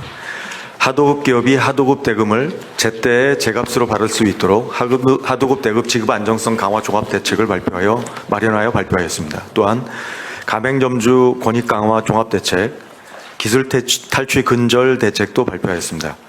민생 부담 완화와 혁신 촉진을 위하여 국민생활 밀접 분야에서의 담합, 불공정 거래 행위를 적극 제재하였고 글로벌 빅테크의 반칙 행위 시정, 대기업 집단 총수 일가의 부실 계열사 지원 행위 제재, 그리고 경쟁 제한적 규제 22건 대선 등의 성과를 이루었습니다. 26년도 완만한 경기 회복이 예상되나 글로벌 무역과 대내외의 경기 불확실성이 상존합니다. 대내적으로는 경제 주체 간 구조적인 힘의 불균형이 여전하고, 그래서 이를 해결하고 공정한 시장 환경을 조성하는 공정위의 역할에 대하여 국민의 기대가 한층 높아진 상황입니다. 국가 경제의 지속 성장을 위해서는 함께 성장하는 공정 경제가 실현되어야 합니다. 이를 위해 공정위는 5가지 핵심 과제를 추진할 것입니다. 첫째, 대중소기업 간 경제 주체 간의 힘의 불균형을 완화해야 합니다. 둘째, 국민 부담을 가중시키는 불공정 행위에 대한 제재를 강화하고 소비자 권익 강화에 힘쓸 것입니다. 셋째, 디지털 시장의 공정한 거래 환경과 새로운 기간산업 혁신 생태계 조성에 힘쓰겠습니다. 넷째, 주력 산업 대기업이 혁신에만 집중하도록 기업 집단 규율과 혁신 인센티브를 강화하겠습니다. 마지막으로 사건 처리 신속성과 투명성을 제고하여 경제적 제재의 실효성을 강화하여 국민 눈높이에서 쇄신하는 공정위가 되겠습니다. 첫 번째 핵심 추진 과제로 대중소기업 간 경제적 강자와 약자 간의 힘의 불균형을 해소하겠습니다. 중소기업과 소상공인들이 정당한 대가를 제때 받을 수 있도록 하겠습니다. 하도급 기업, 가맹점주, 납품업자들이 일한 만큼 정당한 보상을 제때 받을 수 있도록 법과 제도를 다각적으로 정비하겠습니다. 또한 산업재해 안전비용 전가, 대형마트 대금 지연 지급 등 경제적 강자가 거래상 지위를 남용하는 행위를 집중 점검하겠습니다. 가불 분야 불공정 행위 적발 체계도 강화하겠습니다. 기술 탈취는 중소벤처기업의 생존과 미래가 달린 문제입니다. 기술을 탈취당하는 것은 단순히 금전적 손해만 입히는 것이 아니라 산업 생태계의 근간을 병들게 하는 범죄 행위입니다. 기술보호 감시관 등 다양한 적발 채널을 활용하고 전문 조사 인력을 집중 투입하는 등 기술 탈취 문제에 엄정 대응해 나가겠습니다. 의뢰 협상력도 강화하겠습니다. 기울어진 운동장을 바로잡는 것이야말로 중소기업과 소상공인들이 진정으로 원하는 것입니다. 경제적 약자들의 정당한 권리가 보장될 수 있도록 중소기업, 소상공인, 노동자의 단체 행동에 대한 담합 규정 적용 제외 등 공정거래법상 관련 제도를 재설계하겠습니다. 아울러 가맹점주, 하도급 기업, 대리점주의 거래 조건 협상력이 강화되도록 법과 제도를 정비하겠습니다.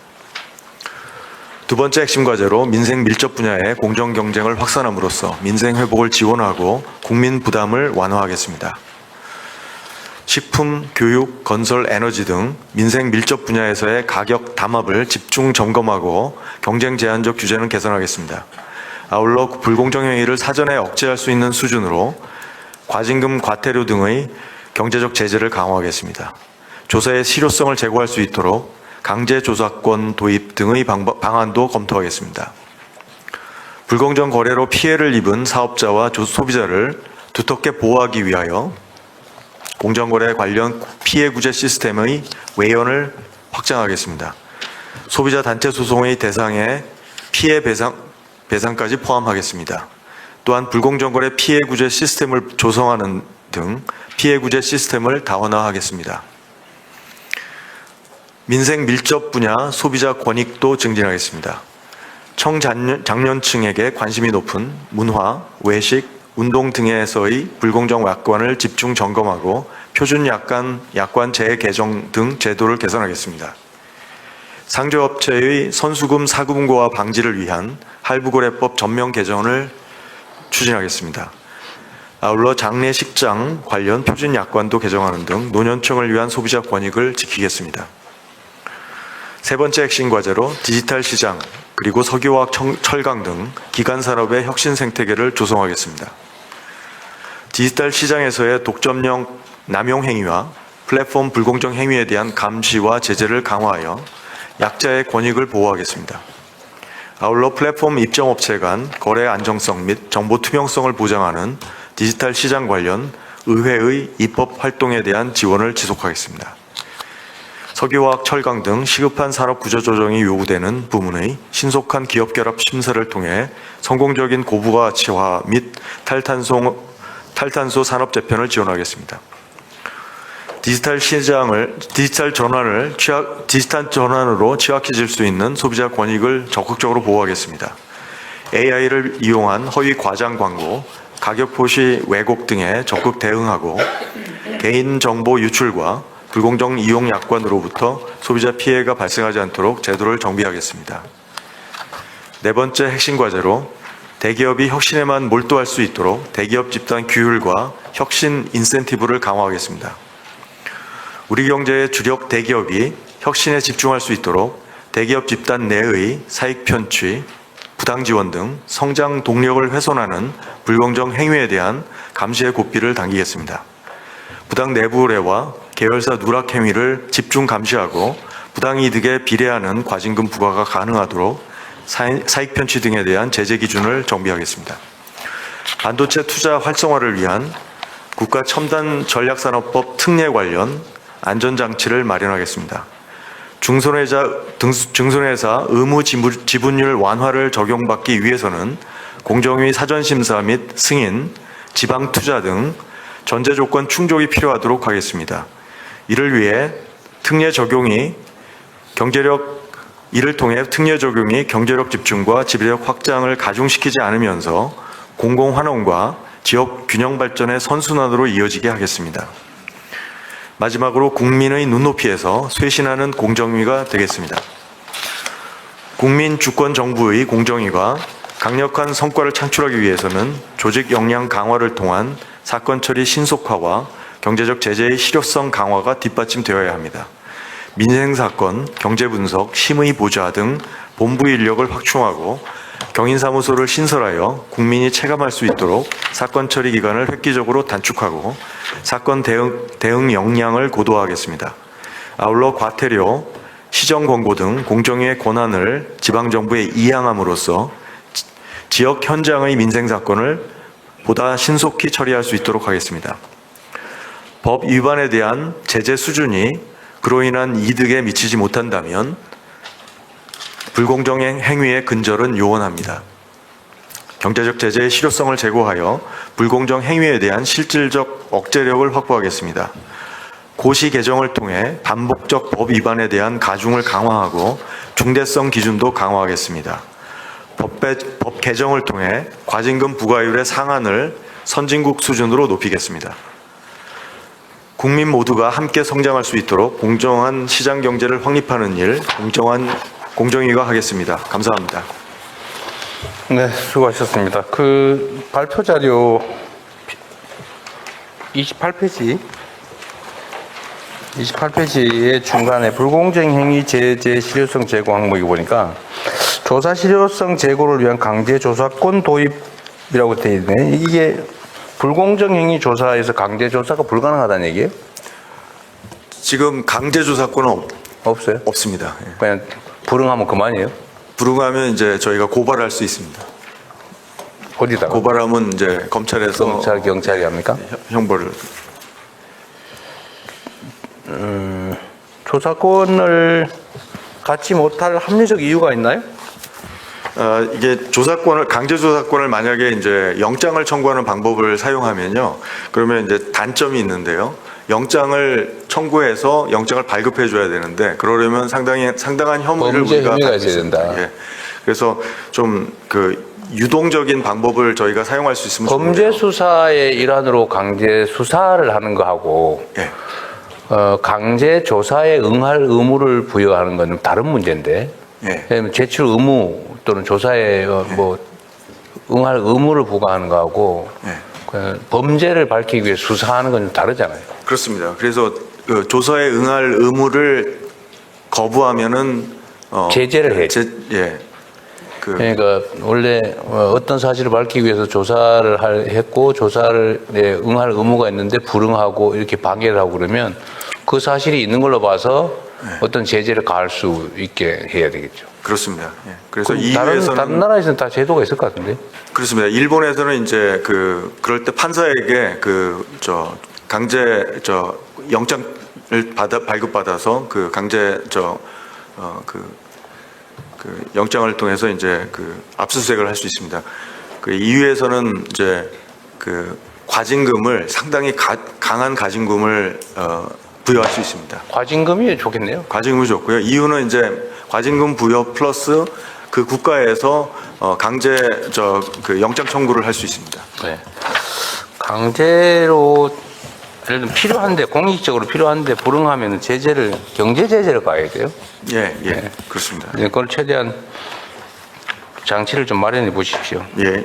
그리고 이게 공정거래위는 사실 시장의 질서를 합리적으로 유지하기 위해 있는 거잖아요. 그리고 시장 질서를 어지럽히는 거는 소수의 강자들이 그러는 거죠. 근데 이 강자들이란 원래 힘이 세가지고 영향력이 많아가지고 무슨 법 하나 만들래도 방해하고 뭐 조사 한번 할래도 이래저래 힘써가지고 방해하고 뭔 처분할래도 방해하고 최종 결론도 뭐 하려고 그러면 이상하게 흐지부지 나게 만들고 그런 힘이 있잖아요. 그렇습니다. 아주 각오를 세게 하고 똑바로 제대로 잘해야 된다는 거예요. 예. 그래서 저희의 정책의 기본 방향이 시장이 제대로 작동할 수 있게 하려면 이 강자의 협상력과 약자의 협상력의 균형을 만들어줘서 시장이 원활하게 시장에서 힘의 균형이 이루어져서 공정한 거래가 가능하게 만드는 게 제일 좋죠. 그렇습니다. 이미 위반되거나 잘못된 다음에 조사해가지고 뒤집으려면 너무 어렵잖아요. 그렇습니다. 그리고 이 공정위 직원들도 많이 나오셨을 텐데 공정위는 경력 관리용으로 공정위를 선호하는 경우가 많다고 하는 설이 있던데. 예, 아마 그건 사실일 겁니다. 사실입니다. 저 위원장이 저렇게 풀어버리면 안 되는데요. 공정위와 관련된 사건의 시장이 갈수록 커지고 있습니다. 그건 다른 선진국도 마찬가지고요. 그래서 저희가 그걸 최대한 관리하면서 조직 기강을 확립하면서 그 문제를 해결하는 방법밖에 없을 것 같습니다. 반대로 얘기하면 그 말은 유착과 부패 가능성과 위험성이 크다는 뜻이기도 해요. 그렇습니다. 조심해야지. 예. 기술 탈취에 대한 대책도 잘 마련하고 있겠죠. 예. 물론 여기 하도급 대금에 대한 대책도, 또 가맹점주에 대한 대책도. 하여튼 경제적 약자들이 억울하게 피해 입지 않게 하는 건 가장 기본적인 업무겠죠. 네. 저번에 직원 수 좀 늘리라고 했더니 소심하게 140 몇 명 늘렸어요. 지금은 그 정도 늘려서 조직을 가장 효율적으로 가동시키는 게 좋고요. 사실 그 인원도 쉽게 늘리기는 쉽지 않습니다. 올해 한 해에 절반 정도 정책이 반대했어요. 그래서 제출하는 안 중에서는 제일 많은 걸 해준 겁니다. 아니 500명 더 늘리라고 했는데 내가. 행안부가 그다음에 인사혁신처 고시 행정고시 채용 인원까지 좀 늘리고 막 그럴 정도로 했어요. 종합적으로 아마 가능한 범위 내에서 좀 관련해서는 이제 공정거래위원장이 제출하신 안 중에선 최대 수치를 저희가 반영한 것입니다. 어쨌든 필요한 일이 인력이 부족해서 못했다 이런 소리는 안 나오게 하십시오 그러면. 알겠습니다. 그 진짜 중요한 일이에요. 예. 그래서 공정거래위원회가 힘센 사람 편들었다는 설이 많습니다. 예. 그래서 지금 현재 인원을 늘리기만 하면은 그 기간이 한 40% 정도 단축될 수 있습니다. 그리고 실제로 공정거래위가 조사해야 될 대상이 너무 많아가지고 쉽게 말해서 감당할 인력이 안 돼가지고 조사 제대로 못하는 것도 문제잖아요. 그건 맞습니다. 한국의 공정위가 다른 선진국 공정위의 4배의 일을 하고 있습니다. 대기업 집단 관리해야 되고. 그게 왜 뭐 이유가 있겠죠. 그 기업 문화가 후진적이어서 그렇죠. 그렇습니다. 어디 다른 나라에서 원가 후려치기를 하며 빨대 꽂아가지고 이상한 회사 만들어가지고 재산 빼돌리고 그런 짓 하는 나라가 어디 있습니까? 그렇습니다. 맞습니다. 다른 나라는 그런 짓 하면 아마 지금 무기징역 받아가지고 징역 100년 받고 그럴 거예요. 예, 다른 나라는 주주들의 견제 때문에 쉽지 않습니다. 근데 우리나라는 아주 밥 먹듯이 하잖아요. 예. 그거를 원천적으로 못하게 만드는 게 우리 위원장님과 공정거래위가 해야 될 일입니다. 예. 그 말이 안 되지 않습니까? 그러니까 주가가 안 오르는 거예요. 똑같은 성과를 내면서도 언제 그 회사 내부 재산을 뒤로 파이프 봐가지고 빼돌지 모르니까 불안하잖아요. 그렇습니다. 안 믿는 거예요. 그러니까 이걸 원천적으로 확실하게 봉쇄를 해줘야 됩니다. 공정거래위가. 예. 그런데 500명 늘리라니까 소심하게 147명 하셨어요. 147명도 최대한 빨리 늘리겠습니다. 좀 빨리빨리 하세요, 그러면. 예. 그리고 그 해봤더니 부족하다 싶으면 더 늘리세요. 예, 알겠습니다. 이게 그 인건비나 뭐 조직 운영비가 더 드는 것도 문제긴 한데 그 조직이 제대로 가동이 돼가지고 기업들이 부정행위 안 하고 정상적인 경영 활동을 하고 그게 시장이 반영이 돼서 주가라도 오르고 한국에 대한 기업 평가가 좋아지면 그 수백 배의 이익이 있지 않습니까? 그렇습니다. 그리고 직원 수를 줄여가지고 근데 이게 강자들의 횡포를 조사하는 게 주 업무 아니에요. 그렇습니다. 그러니까 직원 수가 적고 공정거래위가 무능하게 일 못할수록 그 사람들이 혜택을 본다 이 말이에요. 예.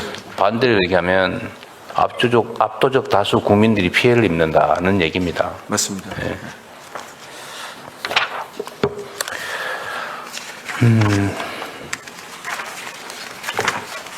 이거는 잘 하고 있겠죠. 내용도 있긴 하던데 지금 이게 워낙 우리 사회는 갑을 힘의 불균형이 심해가지고 예. 억울한 피해를 당하는데 조사해 주세요 신고를 하면 소문이 나가지고 거래를 끊겨가지고 회사가 망한대요. 예. 그 말을 못한다고 하더라고. 예. 그래서 익명 제보도 허용하고 만약에 익명 제보가 들어오면 또 제보가 들어오면 그게만 조사를 하면 딱 표시가 나잖아요. 맞습니다. 전체 전수 조사를 하든지 일정 범위 내를 똑같이 조사를 해가지고 누가 신고를 했는지 누가 문제가 됐는지를 모르게. 예, 그 굉장히 중요한 지적이시고요. 네. 지금 이제 익명 조사 시스템을 이용해서 제보는 제가 한 1000건 정도 오는 것 같은데요. 네. 저희가 한 7건 정도 한 해 수사를 진행합니다. 1000건 중에서 7건이에요? 예. 이게 1000건이 맞나요?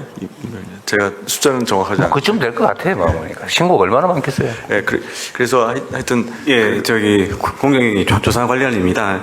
익명제보센터 관련해서 한 최근 3년간 하도급 같은 경우에 한 832건 정도 신고가 됐고요. 거기서 직권조사를 한 15건 정도 했습니다. 그리고 유통대리점도 한 194건 정도 접수가 돼서 한 9건 정도 했고요. 가맹 같은 경우에도 한 604건 접수해서 9건 정도 했습니다. 그래서 신고되는 것 중에서 다는커녕 10%도 못하고 있는 게 현실이다 그 말이에요. 그렇습니다. 근데 익명 제보니까 이게 좀 물론 좋은 제보가 있고 좀 그렇지만 이제 말씀해 주셨듯이 저희가 지금까지는 좀 포괄적인 조사는 하지 않았던 것 같습니다. 그래서 좀 조사를 이제 제보된 관련 업계 좀 타겟해서 하지 않고 좀 포괄적으로 하려고. 근데 위원장님 지금 그 말씀 하시면서 딱 머리에 떠오르는 게 인력을 어떡하지 그 생각 들죠?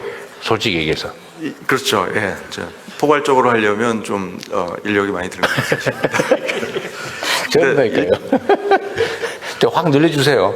다시 재검토해가지고. 다시 논의해보겠습니다. 네. 다시 제출해 주십시오. 저럴 줄 알았다니까요. 이게 수요가 엄청나게 많아요. 그래가지고 나중에 인원수를 줄이는 한이 있더라도 초기에 대량으로 인력을 투입해가지고 하면 다 걸린다 이런 생각이 들게 해야지 재수 없으면 걸린다 이렇게 생각하니까 계속 하는 거예요. 그리고 우연히 일부가 걸리기 때문에 그냥 일반적으로 저지르고 걸렸을 때 거기 속된 말로 땜빵을 하단 말이에요. 로비하고 막 돈으로 막고 정치인 동원하고 집에 우리 위원장님 집에다가 전화하고 그런다고요. 그걸 막으려면 하면 걸린다 이 생각이 들게 해줘야 된다니까요. 알겠습니다. 그러려면 인력이 많이 필요하고 초기에 대대적으로 조사를 해가지고 다 잡아야죠. 잡으면 형사처벌 그런 거 하지 마세요. 과징금을 대대적으로 때리라니까요. 돈을 뺏어요, 돈을. 지금 경제적 제재를 강화해요. 수사를 해서 검찰이 넘기면 뭐예요? 기소도 잘 안 하고 수사하는데 몇 년씩 걸리고 또 재판 가면 뭐예요? 가가지고 막 몇 년 재판에 겨우 기껏해야 집행유예 받고 다 나와버리는데 소용이 없잖아요. 그러니까 과징금을 대대적으로 부과할 수 있게 제도도 만들고 조사 인력도 대량으로 좀 투입해가지고 하는 쪽쪽 다 걸린다 이 생각이 들게 꼭 하셔야 됩니다. 확실하게. 대한민국 경제 운명이 달렸어요. 우리나라에 있는 좀 큰 기업들이 아주 당연히 이런 식으로 행동을 하니까 중소기업도 성장을 하면 똑같이 배워서 똑같이 그런다더라고요. 맞습니다. 그 못된 며느리 밑에 시어머니 밑에 못된 며느리 중견기업 집단도 상당히 좀 그런다고 하더라고요. 안 좋습니다. 똑같이 배워가지고 예. 막 쥐어짜고 그다음에 저 회사 이익 좀 생기면 배당 안 하고 막 쌓아놨다고 그건 뒤로 빼돌리고 예. 예? 무슨 이상한 회사 하나 만들어가지고 거기다 비싸게 발주하고 이래가지고 회사 자산 다 빼돌리고 이거 우리만 아는 게 아니고 온 동네 전 세계 사람이 다 알고 있어요. 대한민국이 저런 짓을 하는 기업이 있다. 그러니까 다 주가 저급 평가 받는 거 아닙니까? 얼마 전에 암참 회장을 만났는데요. 암참 회장이 가장 처음에 지적하는 게 그거였습니다. 한국은 왜 아직도 기업 집단이 이렇게 게이트키핑을 하고 있는가? 그리고 또 이런 것도 있더라고요. 납품을 하는데 그 중소기업부에서 이 얘기가 나오는데 납품을 하면 자기네 회사 말고 다른 회사 거래 못하게 하는 특약을 만든다면서요? 우리한테만 납품해라. 왜 그래야 됩니까? 다른 그 경쟁 업체도 납품할 수 있게 해줘야지. 근데 그거를 조건을 단다고 하더라고요. 그러니까 발전도 안 되고 그냥 성장도 못 하고 그냥 그 종속 회사 되는 거예요, 그냥. 그렇게 하면 어떡합니까? 그것도 독점 권한 남용 아닌가요, 그런 것도? 맞습니다. 그래서 그런 부당특약은 조사해서 확실하게 좀. 근데 그 희시하지만 거의 대부분 그렇게 거래한다고 하더라고요. 그렇습니다. 근데 왜 가만 놔두세요? 지금 부당특약 관련해서 저희가 조사하는 것들이 있습니다. 있는데. 네, 대통령님, 공정위 부위원장입니다. 예, 말씀하신 그런 류의 배타 조건 불안, 불공정 행위 맞고요. 그런 사건들 많이 처리를 하고 있습니다. 물론 이제 말씀하시는 것처럼 모든 그런 행위를 다 적발을 해서 조치하고 있지는 못하겠지만 신고가 들어온다든가 또 저희가 이제 그 직권 조사를 통해서 나름대로 대응은 하고 있는데요. 충분하지는 못한 것 같습니다.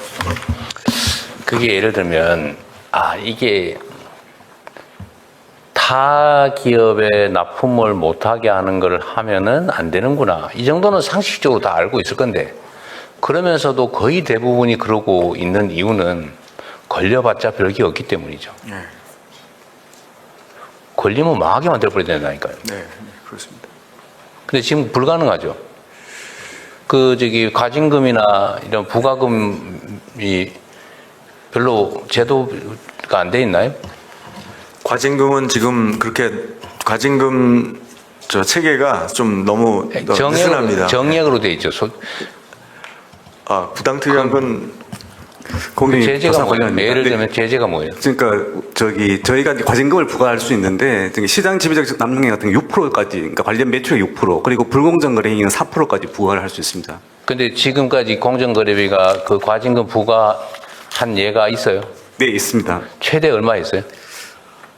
그 6%인데 이게 제가 이제 처음에 공정위를 맡고서 좀 제가 이런저런 조건으로 하니까 다 까고 또 까고 이래가지고 일단 3%에서 시작하는 게 대부분입니다. 그래서 거기서 또 까주죠. 예.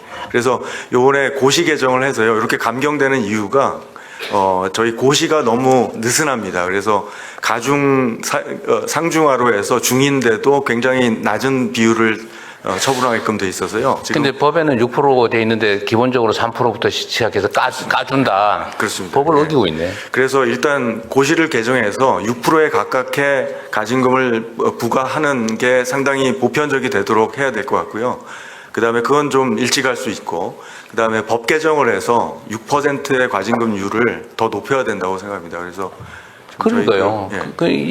예를 들면 한번 보십시오. 그것도 공정거래위가 개혁해야 될 부분인데 과징금을 일단 6%까지 하라고 돼 있는데 아예 3%부터 반을 이미 포기해버리고 그 반에서도 또 이런저런 명목으로 또 밑으로 자꾸 떨어지고 있잖아요. 그래서 실제로는 내가 보기에는 최대로 부과한 게 몇 퍼센트 될 것 같아요. 내가 보면 1%도 안 했을 것 같아요. 그거보다는 높습니다. 2%? 한 3%도 있는 걸로 알고 있습니다. 3%. 그러니까 이게 결국은 위반한 강자의 입장에서 정한 규정 아니겠어요. 그러니까 이러면 안 된다고요. 공정거래위는 강자의 편의를 봐주는 게 아니라 약자를 보호하고 강자를 절제시키는 역할을 하는 거예요. 그래서 그게 몇 번 옆에 기업이 당하는 걸 보고 아, 이러면 우리가 망하겠다 이런 생각이 들었으면 그런 걸 반복하겠습니까? 그렇습니다. 근데 걸려봤자 아무것도 아니니까 차라리 돈 주고 평소에 위반하는 게 훨씬 이익이잖아요. 예, 그렇습니다. 그 말이 안 되잖아요, 그게. 예, 예. 그래서 하여튼 과징금 체계를 전면적으로 개편하려고 합니다. 네. 하여튼 이런 항목들이 한두 개가 아니겠죠, 그죠? 예. 네. 그래도 공정기 역할이 정말로 중요합니다. 그래서 생각을 완전히 좀 바꿔주면 좋겠어요. 예.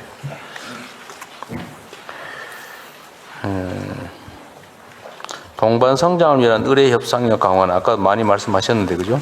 예. 어쨌든 이것도 과감하게 생각 자체를 근본적으로 바꿔줘야 됩니다. 예. 을들을 약자들이 연합을 하면 그걸 담합이라고 처벌하는 게 기본 관념이잖아요. 공정거래위의 역직원들도 많이 계신데, 그 당연하다고 생각할 가능성이 많아요. 근데 안 당연해요. 세상이 바뀌었어요. 이 가불관계라고 하는 게 그냥 약간 불균형이 아니고 완전히 힘의 관계가 이렇게 정말 기울어진 정도가 절벽이 됐어요. 을들 똑같은 입장에 있는 사람들한테 연합해서 힘을 모아서 거래를 협상을 할 수 있게 만드는 건 그렇습니다. 정말로 중요합니다. 그렇습니다. 이제는 제가 똑같은 얘기를 한 번 더 반복하면 이게 노동자와 기업인 사이의 관계 이거를 대등한 관계라고 보고 각자가 1대1로 협상하고 거래해야지라는 관념을 가지고 노동자들이 무슨 조합을 만들어 가지고 달려드니까 야 이거 저 소요죄 집단 뭐 폭동죄 뭐 이런 걸로 해가 죽이고 사형시켰잖아요, 그죠? 그러다 결국 대공황을 맞았다는 거 아닙니까? 그렇습니다. 그래서 이제 노동자들 단결권 허용하고 집단 행동하게 하고 그랬더니 이게 노동자들이 지위가 높아져 가지고 적정한 배당을 받고 그러니까 기업도 경쟁을 제대로 하고 그렇습니다. 그래서 산업 발전하고 미국이 지금 오늘 미국이 됐다 뭐 그런 얘기 아니에요? 예, 맞습니다. 근데 지금은 다시 또 이런 상황이 생긴 거예요. 아주 이 거래 체계가 복잡하게 되면서 이 을 공급하는 측 여기가 지금 상하 관계로 전환이 되죠. 옛날에는 맞습니다. 대등한 관계였는데 지금 이렇게 돼버렸단 말이에요. 아래 위로. 지금 디지털화되면서 또 더 심해졌죠. 그러면 이 소위 의뢰 입장에 있는 쪽을 연합해서 공동 대응하게 해주지 않으면 완전 주종 관계가 되어버린다니까요. 거래 관계가 아니고 주종이 된다고요. 이러면은 정상적인 시장 경제가 운영될 수가 없다. 그러니까 을에게 힘을 줘서 주종 관계로 빠지는 거를 대등한 거래 관계로 복구시켜주는 유일한 힘은 연합할 수 있게 해주는 거죠. 그렇습니다. 사고를 좀 근본적으로 바꿔야 된다는 겁니다. 우리 위원장님은 어쨌든 뭐 그런 점에 대한 문학 개혁적 사고가 뚜렷해서 잘하실 걸로 믿습니다. 우리 공정거래위 우리 직원 공무원 여러분도 잘 협조 좀 해주세요. 예, 열심히 하겠습니다.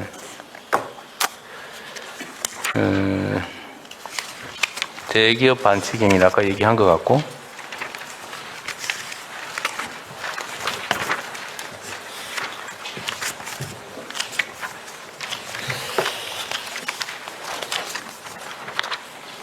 그리고 여기 자료에 보면 대폭 강화 그러면서 과징금 20억으로 증액 써놨던데 쪼잔하게 20억이 뭐예요?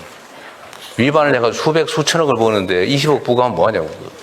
예. 어디 있어요? 어떤 사례? 정액을 올리는 걸로 돼 있던데. 정액은 저희가 정액이 지금 많이 사용되고 있는데요. 정액을 최소화하려고 합니다. 정률로 바꾸자. 예. 여기 있잖아요. 정액 과징금 157페이지 있네. 정액 중간에 정액 과징금 상향. 나름 뭐 많이 했어요. 40억에서 100억. 커 보이는데. 맞습니다. 이거 큰 회사는 이거 아무것도 아니라는 이 말이에요. 예, 아무것도 아니고요. 저희가 정액 과징금을 이용하지 않는 나라들도 많이 있습니다. 근데 우리나라는 이제 정액 과징금이 상당히 많이 사용되고 있는데요. 그래서 저희가 산정 기준을 지금까지 매출액 기준으로 많이 산정을 했는데 그래서 이제 정액 과징금으로 매출액 산정이 어려울 때는 그렇게 됐는데 매출액이 아니고 거래 금액이라든지 부당이익이라든지 그런 방식으로 바꾸면 될 것 같습니다. 어쨌든 단순하게 계산할 수 있고 제재 효과가 크게. 예. 그 다른 나라 사례들도 보면은 뭐 매출액의 30%를 과징금을 하는 경우도 있고 뭐 그러더라고요. 예, 그럴 수도 있죠. 담합 같은 경우. 네. 여기 160페이지에 있군요. 과징금 상한. 시장 지배권 남용의 과징금 한도는 한국은 매출액 최대 6%인데 일본은 10%, EU는 30%다 그런 얘기네. 그렇습니다. 그러니까 여하튼 우리나라의 이런 경제 질서 위반 행위에 대한 제재는 정말로 약해요. 네, 맞습니다. 그게 결국 로비의 결과인지 아니면 뭐 다른 이유가 있는지 모르겠는데 이제는 다 좀 바꿔야 됩니다. 네. 그리고 전에 이게 162페이지에 써 있기도 한데 저번에 그 가공식품 너무 물가 많이 올랐다. 네. 이건 뭔가 문제가 있는 것 같다고 해서 공정거래가 조사를 좀 하자고 했잖아요. 그렇습니다. 네. 결과는 지금 그 설탕 담합 같은 경우는 지금 조사 보고서가 완료됐고요. 확인됐어요? 발송이 됐고 지금 밀가루 1월이나 2월 경에 이제 네. 심의가 들어갈 것 같고요. 밀가루는 이제 조사가 거의 완료 단계에 있습니다. 그때 조사 뭐뭐 했어요? 설탕, 밀가루. 설탕, 밀가루, 돼지고기, 계란 뭐 이런 계란. 식원자재 위주로 했습니다. 오늘 요 다음 시간에 그 여가부 지금 보고가 있어가지고 그런데 우리나라 생리대가 그렇게 비싸다면서요? 예, 그 생리대가 못 들었어요. 엄청 비싸다고요. 다른 나라보다. 예. 평균적으로 그렇게 비싸답니다. 예. 그건 뭐 조사 아직 안 해봤겠죠. 저는 조사 안 해봤습니다. 살펴보겠습니다. 그거 조사 한번 해봐 주시면 좋겠어요. 이건 이게 독과점이라서 그런지 다른 나라보다 약 39%가 비싸다고요. 네. 뭐 그리 비싼지 모르겠어요. 그것도 뭐 이유가 있을 것 같아요. 예. 담합이나 아니면 시장 지배력을 남용해가지고 과도하게 물가 올리고 이러는 거는 이것도 역시 사실 조사하려면 엄청나게 인력이 많이 필요하죠. 시간도 많이 필요하고. 예. 그래도 아까 가맹 사업이나 이런 거에 비하면 그래도 그렇게 인력이 많이 필요하지 않습니다. 왜냐하면 독점화가 많이 주로 이제 심화된 거 위주로 보기 때문에요. 여하튼 공정거래위의 역할을 늘리는 건 정말로 중요해요. 네. 자, 그 다음에 소비자보호원.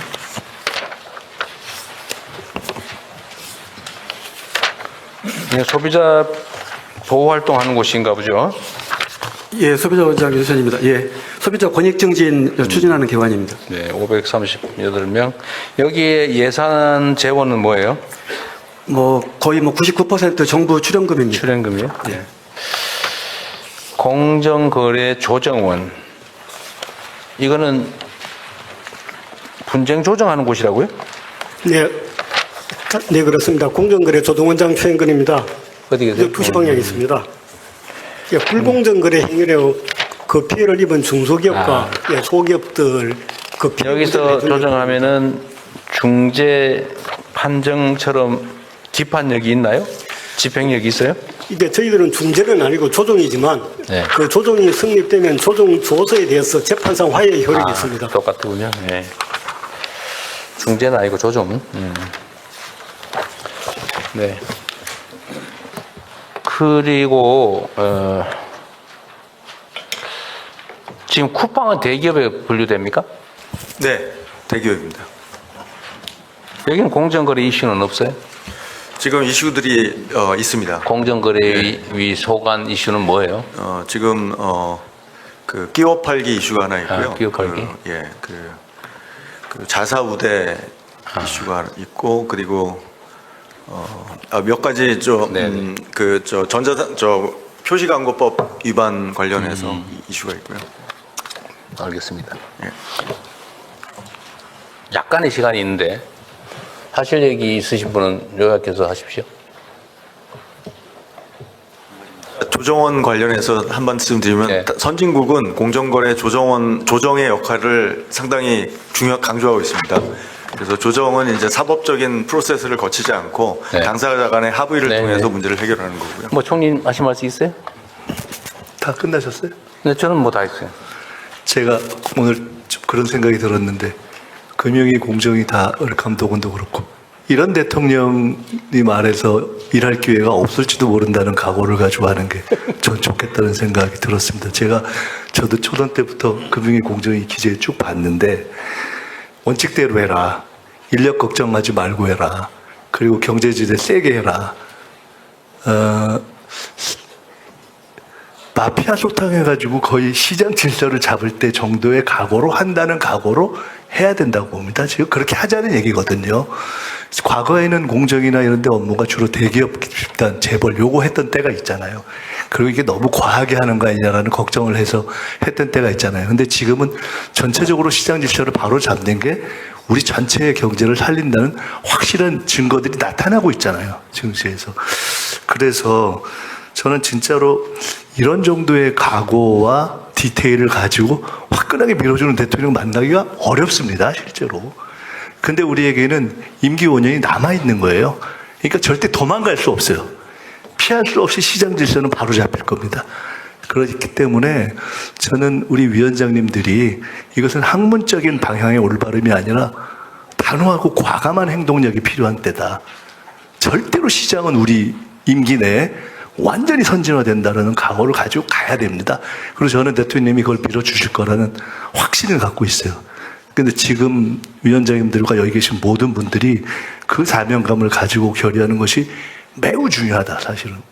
지금 그런 때인 것 같습니다. 그렇게 5년 가면 한국 경제는 우뚝 서는 그런 상황이 올 것이고 그 책임감을 가지시는 게 매우 중요하다는 느낌이 듭니다. 그런 생각이 들어서 한 말씀 드리고 싶었습니다. 5년이 남은 건 아니고 4년 5개월 반 남았어요. 제가 그게 잘 하실 것 같아가지고.